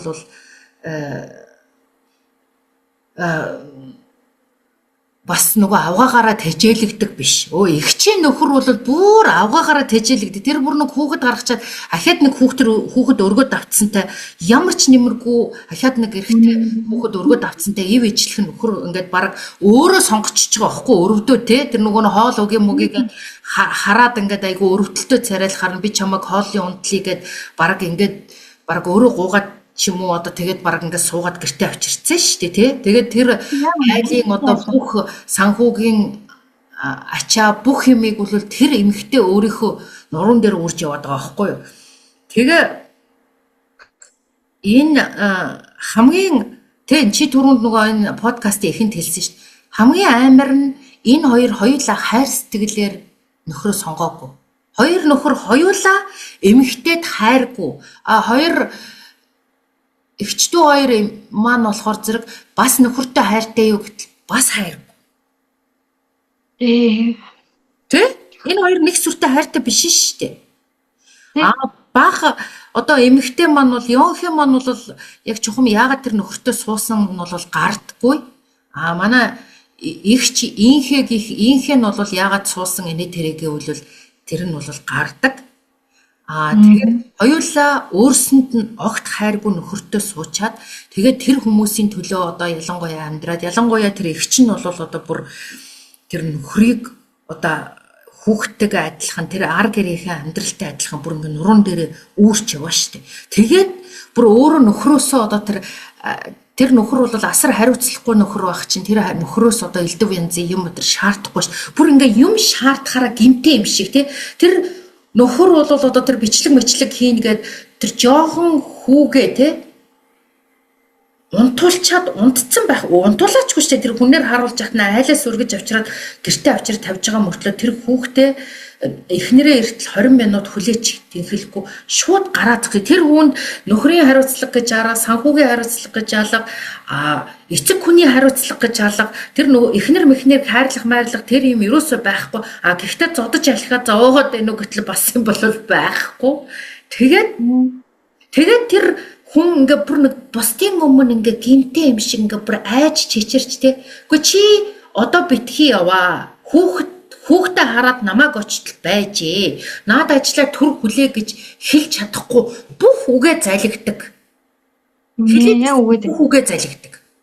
Тэгээ ингээд нэг айж чичирч бусдад дэвтэйхэн байж бусдыг хайрлж халамжилж ингэж арчилж амьдэрдэг. Тэр чи одоо тэр нөхрийг арчилж байна. охин дүүгээ арчилж जैन те энэ мө хүүхэн дүү нь одоо ингээд галзуугийн эмнэлэгт ингээ очичоод ингээ байж ах чинь бас л арчилсараа хайрласараа халамжилсан. Яасан нөгөө хөдөө байгаа эцэг их хоёр тэр охиныг галзуурчингууд нь хайцсан. Бүр ингээ мартцсан юм шиг байхгүй болсон. Тэгэл тэр чинь л бүр ерөөсөө ингээд нөхөр нь аяа явчлаа. Тэгэл одоо өөрөө бүр ингээл үлдээ юм шиг ингээл буцаж очиод эмч нартай нуулзаал дүүгээ ингэх гээл тэр бүр нэг ингээ нэг хариуцлага нөгөө нэг хар жоохон байхдаа аавынхаа хоол моолыг шартахт нь хоол моолыг хийгээд бараг бөөлжигт нь ингээд нурам муруугийн дарж өгдөг байсан хүн чинь одоо бүр тэр түмэн хүнийг хайрлаад халамжлаад ингээ аваа явчих. Энд чи одоо ингээд нөгөө айлын том охины ингээд тэр нэг юм синдром гэж үүдэггүй тэр өвчтөй охин баг. Бүхнийг ингээ хайрлаж бүр өөрийгөө ингээ гаргуунд нь хайцсан ёстой нөгөө. Тэгээд зөвхөн тэрүүгээрээ одоо ингээд нэг юу гэдгийг бас нэг хэрэгтэй юм хийж гин гэдэг тийм юм одоо бас мэдэрдэг юм уу яа. Эсвэл нэг юм харилцааны хэмжүүрийн хамаг хариуцлага үндийг өөр дээр аваад золиослж одоо өвөн цэнэ мэдрээд сурцсан байгаа. Тийм. Гэтэ бас нөгөө би бас яг уншаад яг тэр ихчийнхэн инхээгийн нөхөр нь одоо эхнэрээрээ тижэл хийдэг гэх юм уу те муухай хэрэглээд уран бүтээл заасан байдаг шүү дээ. Тэгэнгүүт яг уран бүтээл хайртайдаа болоод уран бүтээлчд дурлаад суудсан юм уу гэсэн чи үгүй байсан шүү дээ. Өөртөөгөө тань. Өөрийнхөө ажлыг юу ч ойлгохгүй. Ямар ч юм бүтээлч сэтгэлгээгүй л эмхтэй байгаа байхгүй тий? Зүгээр дараа нь би нөхөртөө танилцсны дараа ийм видео медиа урлагийн салбар байдгийг мэдсэн ингээд яг бичсэн гэдэг. Тэр нь бүр бас аюу сонирм. Тэр нөгөө нэг танаас асууя л та ингээд тэр нөхрөө бол сонгохдоо яг шийдэх тэр момент нь зүгээр л тэр унж дөрөө байдлыг хараад өрөвдөл би нүунийг арчаад аваа явчих гэдэг бодлоор эхлээл суудсан байдаг шүү дээ. Тий. Тэгэхээр нөгөө өрөвдөж хайрлан гэж одоо болохгүй юм шиг байна тий. Таны өнцгөр бол өрөвдөж хайрлах хэрэгтэй. Ер нь хүнийг яг яаж хайрлаж нөхрөө сонгол зүгээр бол Гэхдээ өрөвдөж хайрлах чи одоо жинхэнэ хайр биш шүү дээ. Тэр чинь одоо нөгөө хүнийг хөөрхийдөө яг хөө их хүний сэтгэлээр л харчихгүй юу. Тэр өөрөө тийм төрөлхийн тийм халамжлагч одоо сэтгэлтэй хүн байж тээ. Хар нялхаасаа хүн халамжлаа, хар нялхаасаа ээж болцсон. яг үнэ. Тэгээд тэр нөхөр чи одоо ингээл царай алдчихал хөөрхөн амтан хоол ундчихгүй нэг аимшигын юм явж ангууд нь энэ одоо хоол ундчихгүй гэл ингээл хоол захиалал хооллол ингээл тий. Тэгээд тийм их хүний сэтгэлээр л хайрлахгүй юу? Гэтэл ингээ эхнэр нөхрийн хооронд чинь бол за ялангуяа хайр сэтгэл эхэлж байгаа тэр үед бол эмэгтэй хүн одоо тэр энэ хүнийг одоо би хайрлын халамжлыг хөөрхөн амтаа энэ хоол ундгүй ингээ зовоо яваад байна гэсэн тэр хайр бол жинхэнэ хайр юу гэдгийг тэр тийм хайр дурлал биш байна. Тэгээд дээрэс нь өрөвднө гэдэг чинь бол бас тийм зөв сайн мэдрэмж шихгүй. Хүн хэн нэгэн хүнийг өрөвднө гэдэг чинь өөрийгөө дээгүүр нөгөө хүнээ дорд үзэж шít. Энэ хүн өөрийгөө одоо арчлаад халамжлаад хооллоод унтлаад ингээ айтайхан яваад аваа явчих одоо чадал гэдэг юм уу тийм юм алгаа гэд одоо тэр хүнийг тэр зиндан одоо өөр байгаа хгүй ээж хүн чинь хүүхдээ тэгж хайрлж халамжлаа шүү дээ тийм биз дээ 3 настай хүүхд хоолойч хийж чадахгүй шүү дээ тэгэхээр тэр хайраар хайрлчих байгаа хгүй тэгэхээр чин тэр хоёрын харилцаа анханасаа нэг юм сонин эмэгтэй бол тийм эхийн хайраар өөрөө нөгөө нэг цаанаасаа тийм хүн хайрлж ич хүнийг халамжилж ич өөрийнхөө чиний хэлсэнчлэн хэрэгтэйгээ бусад хэрэгтэй гэ мэдэрдэг тэр хүн ерөөсөө тэр хүний орших арга нь бусад хэрэгтэй хүн байж ич ингээ өөрийгөө мэдэрдэг тийм хүчтэй байгаа байхгүй тий амь үлдсэн арга нь тий нөгөө залуугийн хувьд бол одоо зүгээр нэг өөрийнхөө яг л нөгөө эрэгтэй нөгөө дүүгийн нөхөр шиг өөрт нь нөгөө ая тухтай байгаа байхгүй юу тэгээд эвтэйхэн хүүхэн байна тэр тийм дүүгээ бодвол арай царайлаг хүүхэн юм шиг байлаа шүү дээ тий тэгээ ингээ айтайхан маятайхан за тэгэхээр чинь ингээд тэр хүнд чинь яг нэг юм халамжлаад өөрийнхөө тэр дуртай уран бүтээлчийнхээ ажлыг одоо ингээд нэг аргашаа ар талдаа хоол унд гэр орондоо санаа зовхгүйгээр ингээд нэг юм хийгээ явах тийм боломжийг нь бүрдүүлж байгаа хүүхэн. Тэгээ энэ хоёр хүний чинь одоо нөгөө priority гэдэг чинь тэр нөгөө нэг амьдралынхын чухал юмнууд нь ингээд зөрчиж байгаа байхгүй юу? Залуугийн хувьд бол хайр сэтгэл сонирн биш, нөхөр сонирн биш, үгүй эхнэр сонирн биш, хүүхэд сонирн биш. Залуугийн хувьд бол ерөөсөө өөрийгөө тэр уран бүтээлч хүн, урлагийн хүн тэрийгэ мэдэрч өөрийнхөө одоо энэ насныхаа агуу сод бүтээлийг хийх гэсэн тэр нэг юмар хүсэл жигүүрлээ яваад байгаа хүн юм уу л гэж би харсан. Тий. Басаа урлагийн сургууль төгссөн одоо тэр нэг видео зураач тэгээд тэр нэг видео контент хийх гэдэг байгаа шүү дээ тий. Тэгээд янз янзын одоо ингээл юу гэдгийг галерей үзээл тэгээд уран бүтээлчийн эрэл хайгуул хийж байгаа хүн.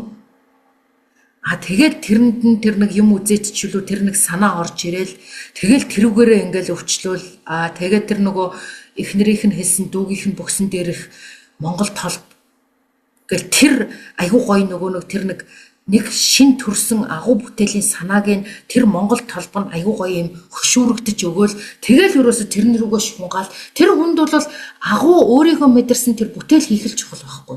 Гэтэл тэр бүтээлээ хийх айгуу гоё таатай орчныг нь над эхнэр чинь бүрдүүлж өгöd байгаа байхгүй. Тэгээ эн чинь ингээ хоёр талаасаа ингээ нэг бие биенээ нөхцсөн ийм харилцаа яваад байгаа байхгүй. Гэтэл манд хашир чинь анхандаа ингээд халамжлуулаад ингээд ийхээ бол анхандаа ингээ юм халамжлуулаад ингээд гоё халамжлаад ингээд нэг юм нөхөр мөхөртөө болцсон байвчиг эн чинь мэдээж гэр бүлийн 5 жилийн харилцааны дараа үр хүүхэд гараад ирсэн байна.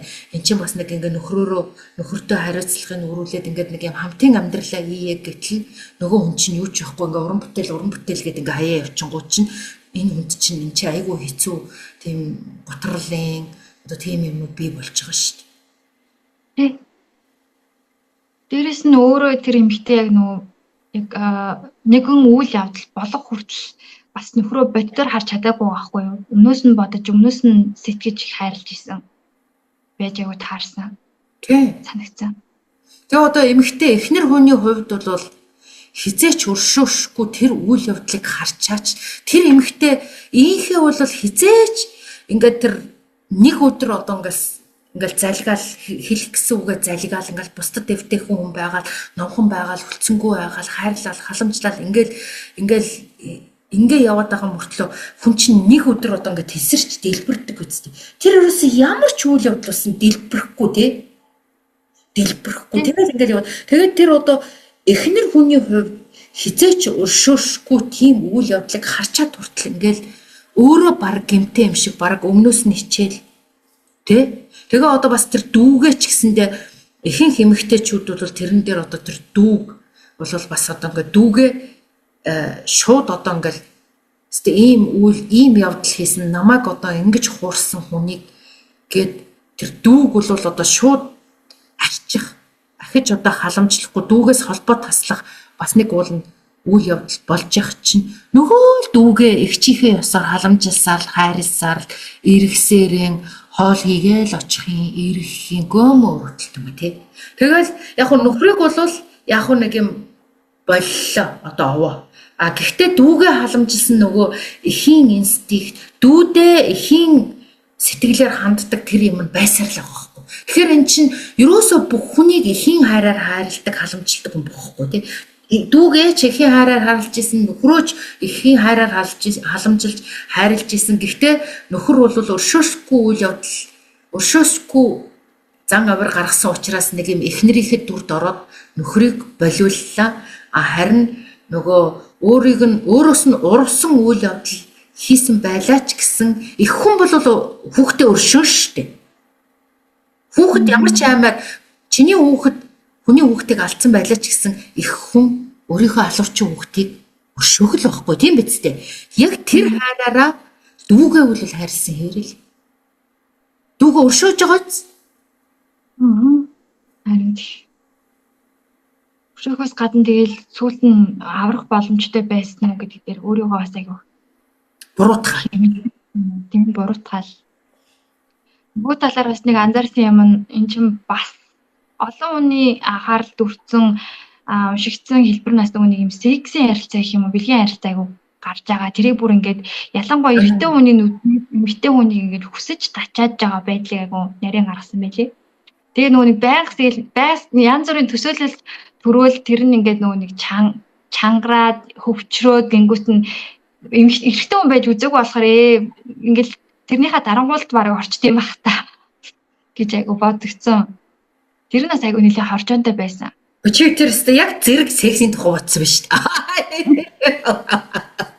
Би яг одоо ингээл за одоо сексийн тухай ярих ёстой шүү. Айгуух секс гарсан да гэсэн чи яг чи тийм асуулаа шүү дээ. Ойлоо хоёр талаас нэг зэрэг юм бодчихсон байх шүү. Тийм тэр нь угаасаа яг харахгүй зохиолын бүр төгсгөлөө хөтлөд явцсан л да. Гэрөөс энэ тэнд айгуух секс гарч байгаа юм те хүчирхийлүүлсэн чи яаж байгаа. Тэгээд харин энэ номон дээр нөгөө өөрөө угаасаа энэ чинь зохиолч чинь эмэгтэй хүн. Тэгээд эмэгтэй хүн за тэгээ эрэгтэй хүний ч гэсэндээ тэр нөгөө эсрэг хүсн тачаадаж одоо бие махбодд нь ингээ айгуу тийм их ингээ хөслийн галд автж байгаа тэр моментийг маш одоо урнаар айгуу гоёор айгуух гаргасан байсан тий. Тэгээ ингээ харахаар чинь тэр хүний ингээ сексийн одоо аратналаг гэдэг юм уу. Тэр чинь ерөөсө хүн чинь биологийн амтан болохоор сексийн хүсэл тачаал угаасаа төрж. Тэгэхээр сексийн хүсэл миний энэ номыг уншаад айгуу одоо ингээ одоо ухаарл гэж хэлэх нь хаашаа юм. Угаасаа тэрийг би бас мэдчихлээсэн. Гэхдээ энэ номоор айгуу гоёор гаргаж өгсөн юм болохоор зэрэг хүний сексийн одоо бие махбодын одоо тэр сексийн хүсэл гал бадрах юм чинь энэ болохгүй энэ одоо нийгмийн одоо юу гэдэг болохгүй тэр ёс зүйн хэмжээнээс огт гадуур болдог юм инстинкт юм а гэдэг айгуу гоё гаргаж өгсөн байгаа үстэй тий. Ааха. Тий тэр юм чинь одоо ингээл тэгэхээр бид нар одоо ингээд тэгээ яг одоо ингээд зүй зохисгүй те нийгэмд бол одоо зохисгүй ингэр зөрүүлэх үйл явдал зөндөө болж байгаа те одоо эхнэр нөхөр бие биенээ хуурахч байдаг юм уу эсвэл одоо мэдгүй эцэг охин одоо юу байдгийг ах トゥ мах トゥ нарын хооронд ч юм уу сонин сексийн юм зөндөө бий болж байгаа шүү дээ одоо угаасаа орчлон хорвоо дээр тэр чинь бид нар айгу мэдээж нөгөө ёс зүйн хэмжүүрээр одоо ингээд станаар амтан араатан гэл ингээл түмэн янзаар ингэж ад үзэж одоо айгу хатуу шүлтэрээр шүүдэг. Гэвч эн чинь нөгөө нэг амьтналаг хэрэгцээ, биологийн хэрэгцээ чинь бол тэр юмнаас ерөөсөө ингээд гадуур ингээд цаанаасаа төрж идэг юм байгаа байхгүй. Яг оюун ухаанд хүн учраас хүн өөрөө тэрийгэ тархиараа зохицуулаад за энэ хөдөлж яана ч гэсэн эр хүн ч гэсэн бас ингээд хазаарлан зогсох боломжтой гэдгийг тэр нөгөө зураг авахд яасан нөгөө эм залуу чинь одоо ингээл эргэтэн хамаг юм ингээ хөвчөрчөөд байсан мөртлөө ихэнх одоо эргэжтэйчүүдийг бид нар чинь ерөөсөө л ингээл нэг мал юм шиг л одоо ингээл нөгөө юм нь хөдөлчүүл одоо ингээл хүүхэн болгоныг дарж авч идэг амтан гэж бас айгүйх ингээ нийгэмд хардаг штэ тий. Гэтэл энэ номон дээр чинь бас үгүй юм а гэдгийг гарч байгаа. Тэр залуу чинь ингээ бэлэн болцсон мөртлөө үгүй гэд хамаг юм бэлэн болцсон мөртлөө би энд чинь чадахгүй гэж шууд ингээ явж байгаа үстэй тий. Гэтэл нөгөө хүүхэн маань болохоор зэрэг нөгөө ингээл аймаар ингээд би нойтгончлоо гэ тий. Тэгээд тэрнийхээ дагуу ингээд актинг хийгээ. Тэгэхээр хүн чинь эмгтээч вэ нү, эрэгтэйч вэ нү, аль хүйсний хүн нь бүр ингээд шаал болохгүй хүн ингээ гинтг ингээ сексийг нь хүсэл нь оргилж болохыг ингээ бодтоор нь гаргаж байгаа үстэй тий. Яг хөө тэрийг оюун ухаан том болвол үгүй болохгүй гэд ингээд болиулаад тэгээ заавал тэрэн дээр одоо үйлдэл хийх алдгүй л байхгүй юу тий. Тэрийг гаргасан шүү. Тийм ээ тий. Тэр бол аяг бүдгэн гараад өнгөрсөн болохоор сөрөгтөр нь төвлөрчихэж. Тий. Тэр залуу чинь хөрхи хийгээгүй шүү дээ. Тэ би тэрэн дээр бол энэ дээр энэ эрэгтэй хүн болгон чинь эрэгтэй хүн чинь өөрийгөө аягүй сайхан барьж чаддаг болохгүй үгүй гэсэн юм дээрээ ингээ барьж чаддаг байх нь байна. Бас нэг дандаа л ингээл нэг сексийнхээ хүсэлт ингээд автаад л ингээд дарж унаад байдаг амтан биш вэ гэдгийг гоё харуулж байгаа зү. Гэтэл тэр эмэгтэй чинь одоо ингээл хүргэнтэйгээ үнэхээр хиймээр ингээд болж ш. Нөгөө хүргэн ч гэсэндээ тийм үү? Хүргэн бол өөрөө ирэхгүй бүр ингээ бодохын төдөд л ингээл бэрээ те бэрээ ингээ хүсн тачаадаад ингээ бүр тэр нь ингээ бүр би ингээ дагааг энэ дэр бүр зөндөө олон ингээ хэсэг дээр гаргаж байгаа зү. Анди. Анди. Гэтэ тэр нөгөө нэг бас явагдаж байгаа хэлбэр зөрчлүүд нь бүр янз бүр байгаа гэдэг л та тийм мэн өөрөө зөрчилдөж үзээл тэгээд ер нь яг тэр эмэгтэй юунд нь болоод байна гэдгийг бас өөрөө ингээд галзуурхын нахаа болж байгаа юм. Гэхдээ би бол харин тэрийг ингээд эрэгтэй хувьд бол бүр цаанаасаа өөрөө илүү үсгэлэнтэй их нэртэй мөртлөө. Дээрэс нь одоо нөгөө тачаадаад байгаа хүүхэн бол ерөөсөө тийм гой дэмгүй хэнийг ч татах одоо увдсгүй зан чанарын хувьд ч гоо үсгэлэн эмэгтэй хүнийхээ одоо тэр увдс чанарын хувьд ч гэсэн ерөөсөө нүдэн торох юмгүй хүүхэн яваад байгаа шүү дээ тий. Гэтэл тэр залуу чинь өөрөө ирэхгүй нөгөө хүүхнийг ингээ бараг бодхоор л ингээ бэлэн болж молоод ингээ юм цаанаасаа тийм юм төрөд нь шүү дээ. Тэгээ би болохоор тэрийг болохоор яг нөгөө урд хойднаас одоо ингээ элдв тийм юмд одоо ингээ итгэдэг болцсон хүн болохоор зэрэг тэрийг болохоор юу гэж тайлбарлаж өөрөө бодож ойлгосон гэхээр зэрэг энэ хоёр урд насанд одоо хамрагууд байжээ. Одоо би биэндээ тэгэд эн чинь бас зөвхөн ганц талын биш байгаа байхгүй. Нөгөө хүүхэн ч гэсэндээ гэтээ яг нөгөө хүүхний хувьд бол тэр талаасаа биш байх. Тэр цэцэг тэр өөрийнх нь тэр төсөөлийн ертөнцийн цэцэг гэдэг утгаар л тэр хүүхэн тэгж байгаа. Тэрнээс биш тэр залууг гэж тэгээгүй шүү дээ. Тэр чинь нөгөө шизофрентэй болцсон хүүх юм чи. Мань хүргэний хувьд болохоор зэрэг тэр уран бүтээлчийнх нь югаар ч юм уу мэдгүй тэр хүүхэн бол эсвэл тэр Монгол толбо нь байв одоо мэдгүй цаанаасаа л ингээл нэг тийм мэдрэмж төрөөд ирсэн. Тийм. Тэгэхээр одоо урд насны юм байсан ч юм уу эсвэл тэр уран бүтээлчийнхээ фантазаар л тэр Монгол толбо тэр бүксэн дээр нь байгаа зүүн талынх нь өгцгөн дээр нь байгаа Монгол толбыг бодоод л одоо нөгөө айгүй сонин тийм хөх толбыг бодоод одоо бүр болохоо байгаад ирсэн шүү дээ сонио. Тэр толбын талаар эхнэрээсээ сонсчвал тэгэл ер нь төсөөл нь ургаж аваад тэгэл тэрэндээ бүр ингээл галзур гэсэн. Тий. Тэр тал санаа.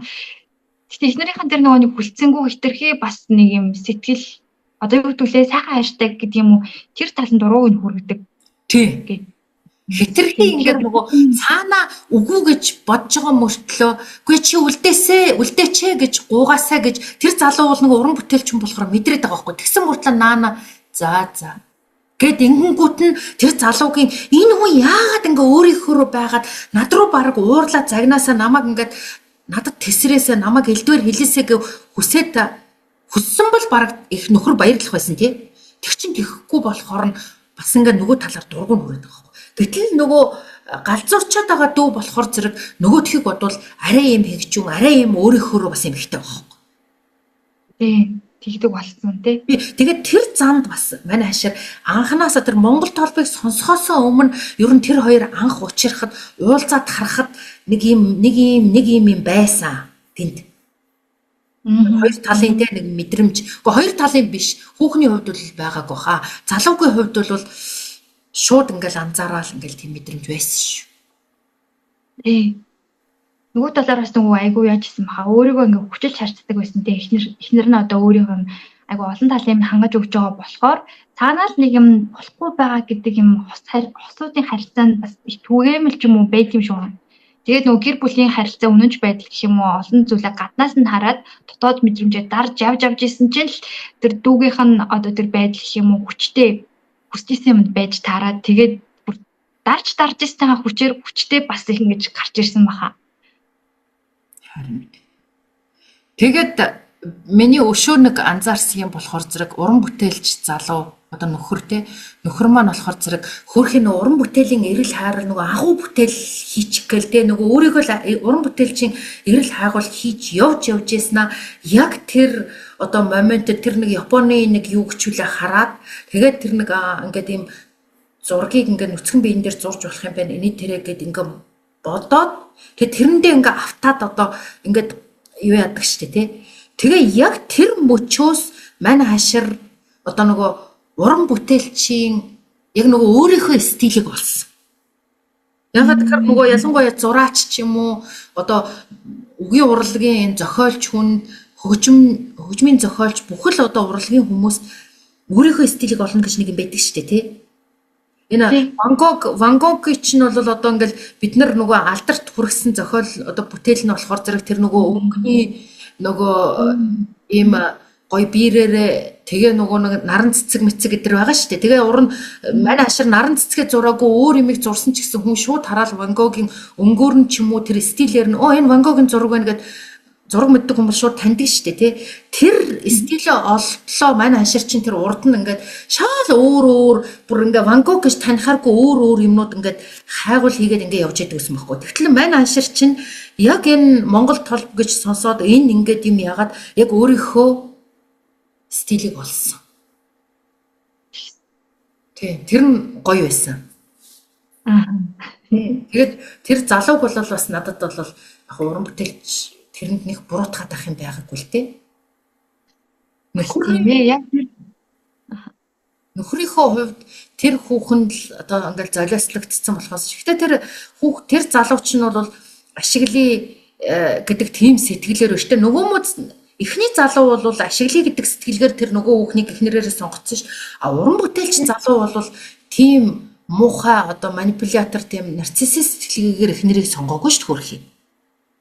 Тэр бол зөвхөн л нэг юм уран бүтээлчийн сэтгэлдээ ингээд нэг юм шатсан эрэл хайгуул хийсэн л залуу л яваад байгаа байхгүй. Тэр нь юуроос амьдралынх нь гол юм нь тэр өөрийгөө олох ахуй бүтээлээ хийх. Тэгэхээр би бол нэг хайхтар буруутгаж барьж илдэг бусаа бодоогүй. Нөгөө янз юм болсон ч гэсэн окей гэл тэгэл. Гэтэ эхнэр бол Ийхээ эхнэр бол тэр нөхрийнхөө өөрөө нөгөө тийм урлагийн сэтгэлгээтэй хүн биш учраас нөхрийгөө ерөөсөө ойлгохгүй тэр хоёрт чинь одоо ийм ойлголцлын ийм давхцал огтлолцол ерөөс байхгүй байхгүй. Тийм ээ. Биеийг ойлгох тийм давхцал ерөөс байхгүй. Зүгээр л ганц би хоёр талтай явж байгаа. За суухнаас болсон гэсэн юм биш үү? Харин тий өрөвдөлтөй. Харин тийм нийгмийн одоо тулгалт шаардлага гэмэшин тиймэрхүү хүмүүс даалт ухамсарт амар бүрддэг юм билээ. Яг өөрийнхөө чин сэтгэлийг сонсохоос илүү хүнд таалагдах, хүнд гоё харагдах, халамжтай байх гэх юм уу. Тийм нийгмийнхаа юмар их явдаг хүмүүс яг тэгэж хувийн амьдрал дээр яг бүр тийм оршихуйн хувьд нийцэхгүй тийм үнээ сонгочих магадлал бас байдаг юм шиг байлээ. Тийм инстинктээрээ л тэгээд одоо тэр нөгөө өөрөө нөгөө халамжлагч ээж хүний сэтгэл зүйтэй хүн байна шүү дээ тий тэр айлын том охины тэгэхээр чин тэгэл тийм нөхрийг л өөрийн мэдлгүй сонгоод л яг хаагаад л олчоод суудсан хойноо хүүхэд гарцсан хойноо болохоор нөгөө нөхрийн имийг хүсэж байгаа байхгүй юу. Гэтэл тэр хүнээс чинь анханасаа нөгөө хүүхэд хүнийг нөхрөөрөө сонгож авсан хүн чинь нөгөө хүүхэд чинь гинтхэн нэг өдөр ирнэ хөрөглөхгүй шүү дээ. Өгөгдөл нь байхгүй юм чи тий. Тэгээ тэр хүний чинь гол зорилго нь уран бүтээлээ хийх юм байгаа юм чинь тэр хүнд тэр нөхөр эхнэр нэг сонирн биш байхгүй юу. Тэгэхээр эн чинь хүнээс хизээч өөрийнх нь хүсэж байгаа ямиг өгөхгүй хүнтэй суучаад тэр өгч чадахгүй нөгөө хүний өгч чадахгүй ямиг одоо хүлээгээд тэг өгөхгүй нэгэд уурлаад авах бол одоо бас юм их буруу юм л болчихж байгаа байхгүй юу. Би бас тий. Мухаас өмнө сайн ярилцсан юм шүү. Ни ногоо заах. Харин тийм л. Тэгвэл бүр ингээл араар тавил салалт гэдэг юм уу айгу хэцүү юмны дараа ч тийм хүн нэг залуу насны өрөвч чинь хоёр тэгээд айгүй харамсал хийх гэдэг л та. Гэтэ Монголд энэ үзэгдэл амар түгээмэл байдаг тийм. Тэгээд тэр хоёр хоорондоо бас татагдах нь аргагүй юм байна. Яг тэгэхээр манай зохиолын гол баатарын Йонхиг галзуурсан бүсгүй чинь өөрөө комик номын зохиолч байдаг шүү дээ. Тэгээд комик ном чинь нөгөө нэг диалогоор ярьдаг шүү. Тэгээд диалог бичдэг хүн чинь тэр бас нэг юм урлагийн сэтгэлгээтэй юм байна. Тийм ээ тий. Нэр тэр хальт гараад өнгөрдөг нэг өгүүлбэрт гараад өнгөрдөг болохоор. Тэр хэсгийг нь зохиолч тодруулж байгаагүй л болохоос биш тэр хоёр илүү ойлголцох хүмүүс яг яваад байгаа байхгүй тийм байгаа зү. Тийм биш. Тийм тэр чинь зохиол бичдэг хүн байхгүй тэр чинь диалог яриа бичсэн шүү дээ тэр комик номон дотор тийм компьютер дээр. Бас нэг уран бүтээлч талын Эмэгтэй байсан болохоор бас нөгөө эмзэг мэдрэмтгий байсан учраас багтаа тэр хүнд зүйлүүд их хүн тусна байна л да. Харин тийм байна. Тэгээд нөгөө манай инхээ эгчи чинь тохирох нөхөр бол нөгөө нөхөр واخгүй юу? Тийм тий. Тэр чи яагаад ингээд нөгөө нэг тэр чин эр нөхрийнхөө одоо юу гэдэг ханган нийлүүлэгч үүргийг бол биелүүлж чаддаг нөхөр байгаа хгүй тийм үү? Мөнгөө олж байна. Тэр нэг компанид нэг эвтэйхэн ажил хийгээд тэр нэг ажлаа бас нэг айтаахан шиг биелүүлээ. Тэгээ бас нэг ингээд тушаал мушаал одоо бас дэвчих гэж байгаа мó. Тэг бусдад бас ингээд тэр ажил дээрээ бол бусдад нийцтэй ингээд тийм жүжиг тоглоод яваад байгаа нөхөр шүү дээ тэр бол. Тэгээд манай нөхөрт бол эгчд бол тэр чин тэгээд яг аав маа болчих юм бол тэр нэг хүүхэд мөхтэй ямар ч байсан тэр уран бүтээлч нөхөр шиг хайж маяж явахгүй. Тэр аавынхаа үүргийг тодорхой хэмжээгээр бас хэдийгээр одоо патриарх тийм хүн боловч биелүүлэн тэр хүн. Тэгэхээр ингээд шал буруу ингээд хүмүүстэйгээ суудсан. Тэгээ яг хөө тэр арай тэр дээр байх комбинац бол яг тэр нөгөө тэр хоёр ингээд солбож суусан бол яг таарах байсан биз дээ. Тэгэхээр эн чинь яг нэг тэр ойлголцлоороо ингээ өөрөө ирэхгүй татагтаад байгаа байхгүй. Нөгөө Йонхегийн нөхөр нөгөө муухай тэр нөхөр чинь бол анханасаа тэр нөгөө хүүхэнд авгаагаа баг голонгуу нүдээр хараад нөгөө хүүхэнд чинь бас ингээд татагдаад за арай тачаадсан юм уу ямар ч байсан татагдаад байгаа шүү дээ. Сэтгэл татсан гэдэг ааш сэтгэл татагддаг гэдэг ааш. Тэ. Гэтэ бас амар хоржоонтой биччихээ те бүрэн кросслоод. Тэгээд орчуулга болвол тэгээ нэг Мон судар нэрээ гоё ном орчуулжээ те. Тэгээ орчуулга ямар санагдсан чам? Орчуулга торох зүйлгүй байсан. Орчуулга өстой гоё байлаа. Тэгээ урд нь би уншихад орчуулгыг анзаарсангүй. Тэгээ сая яаж яахт бол орчуулга үнэхээр төгс санагдлаа. Гоё байлаа. Тэгээд тэр хэрэгэлсэн үг хэллэг, тэр нэг уур амьсгалыг одоо ямар бид нар чинь солонгос хэл мэддэг байж би ямар англиар уншсан биш. Тэгэл тэр чинь ингээ уур амьсгал тэр ялангуяа тэр секс мексийн одоо үзэгдэл сцен дээр чинь тэр нэг зарим секс болохоор айгүй ингээд ийм айтаахан юу гэдгийг ингээд нэг ийм зөөлөн болоод зарим секс чинь амар юм аратналаг гэдэр болж байгаа чинь тэрний үг хэллэг тэрний уур амьсгал эднэр маш гоё гарч өгсөн тэр хэрэгэлсэн сонгосон үг хэллэг бүх юм их гоё гарсан байсан шүү те. Тэр гоё номыг сонгож орчуулжээ. Үнэхээр бестселлер болохоосоор аргагүй. Тэгээ нөгөө өөрхийн нэр мөрнөөсөө болоод ингээ анх хүн тоохгүй байсан баг. Тэгээ одоо бол өстой Нобелийн шагнал авцснаас нь хойш энэ хүмүүс чи өстой бүр өстой нэр шуурч ах шиг биш те. Дандаа бестселлерт ороод. Чи нэрээ тэгээ энийг ямар хүмүүс уншаасаа гэж боджээ.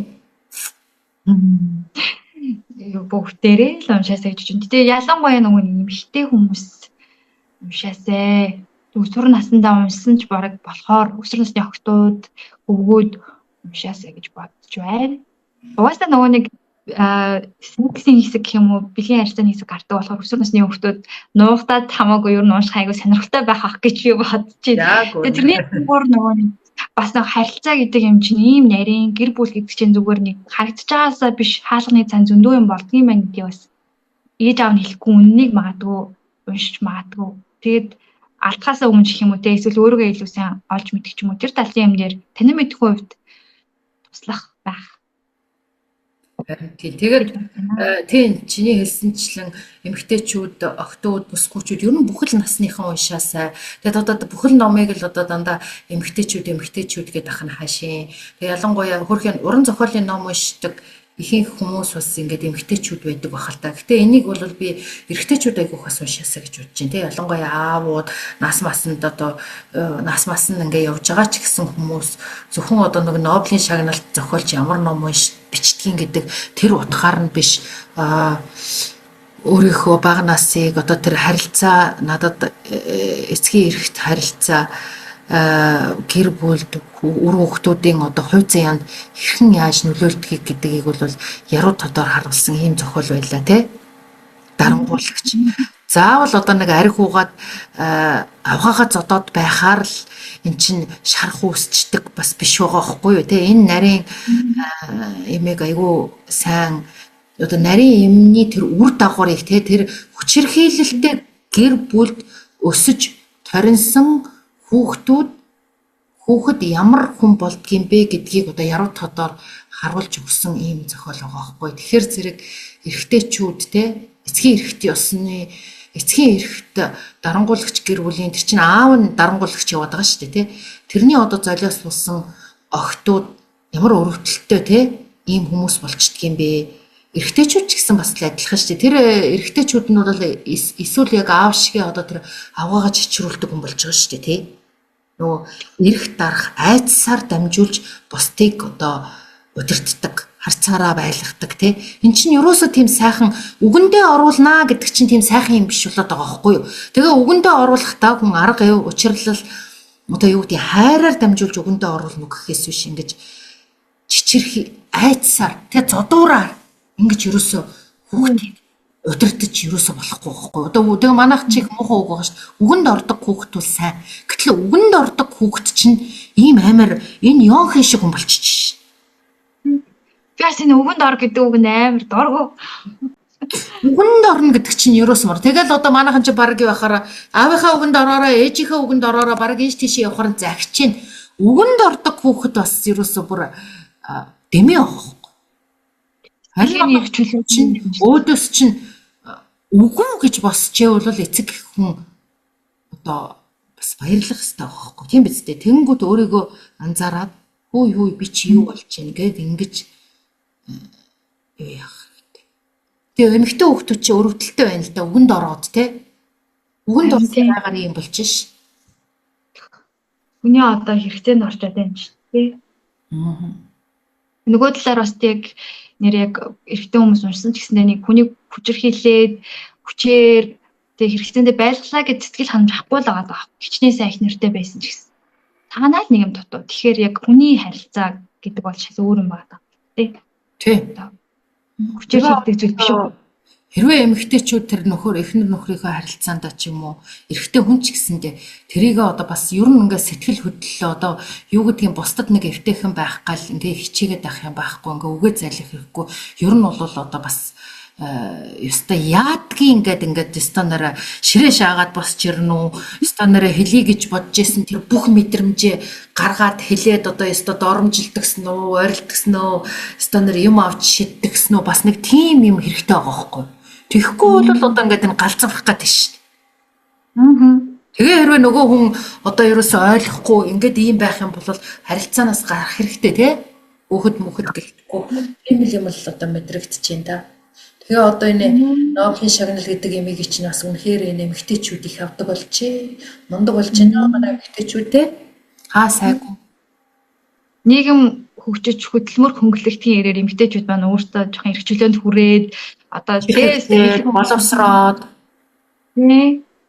тэр утгаараа дэлхийн ертөнцийн айгүй хурдтай өөрчлөгдөж ах шиг байна. Тийм тэгээ эмэгтэй хүний нөгөө мэдрэмж чинь бас ингээд айгу нарийн тэгээ тэр юм айгу гоё гаргаж ингээд ирээд ийм зохиол бүтээлүүд одоо хүмүүс рүү хүрч байгаа нь сайхан байна. Тэгээд энийг одоо уншсан болохоор зэрэг одоо дараа нь тэр хөвгөн ирлээ.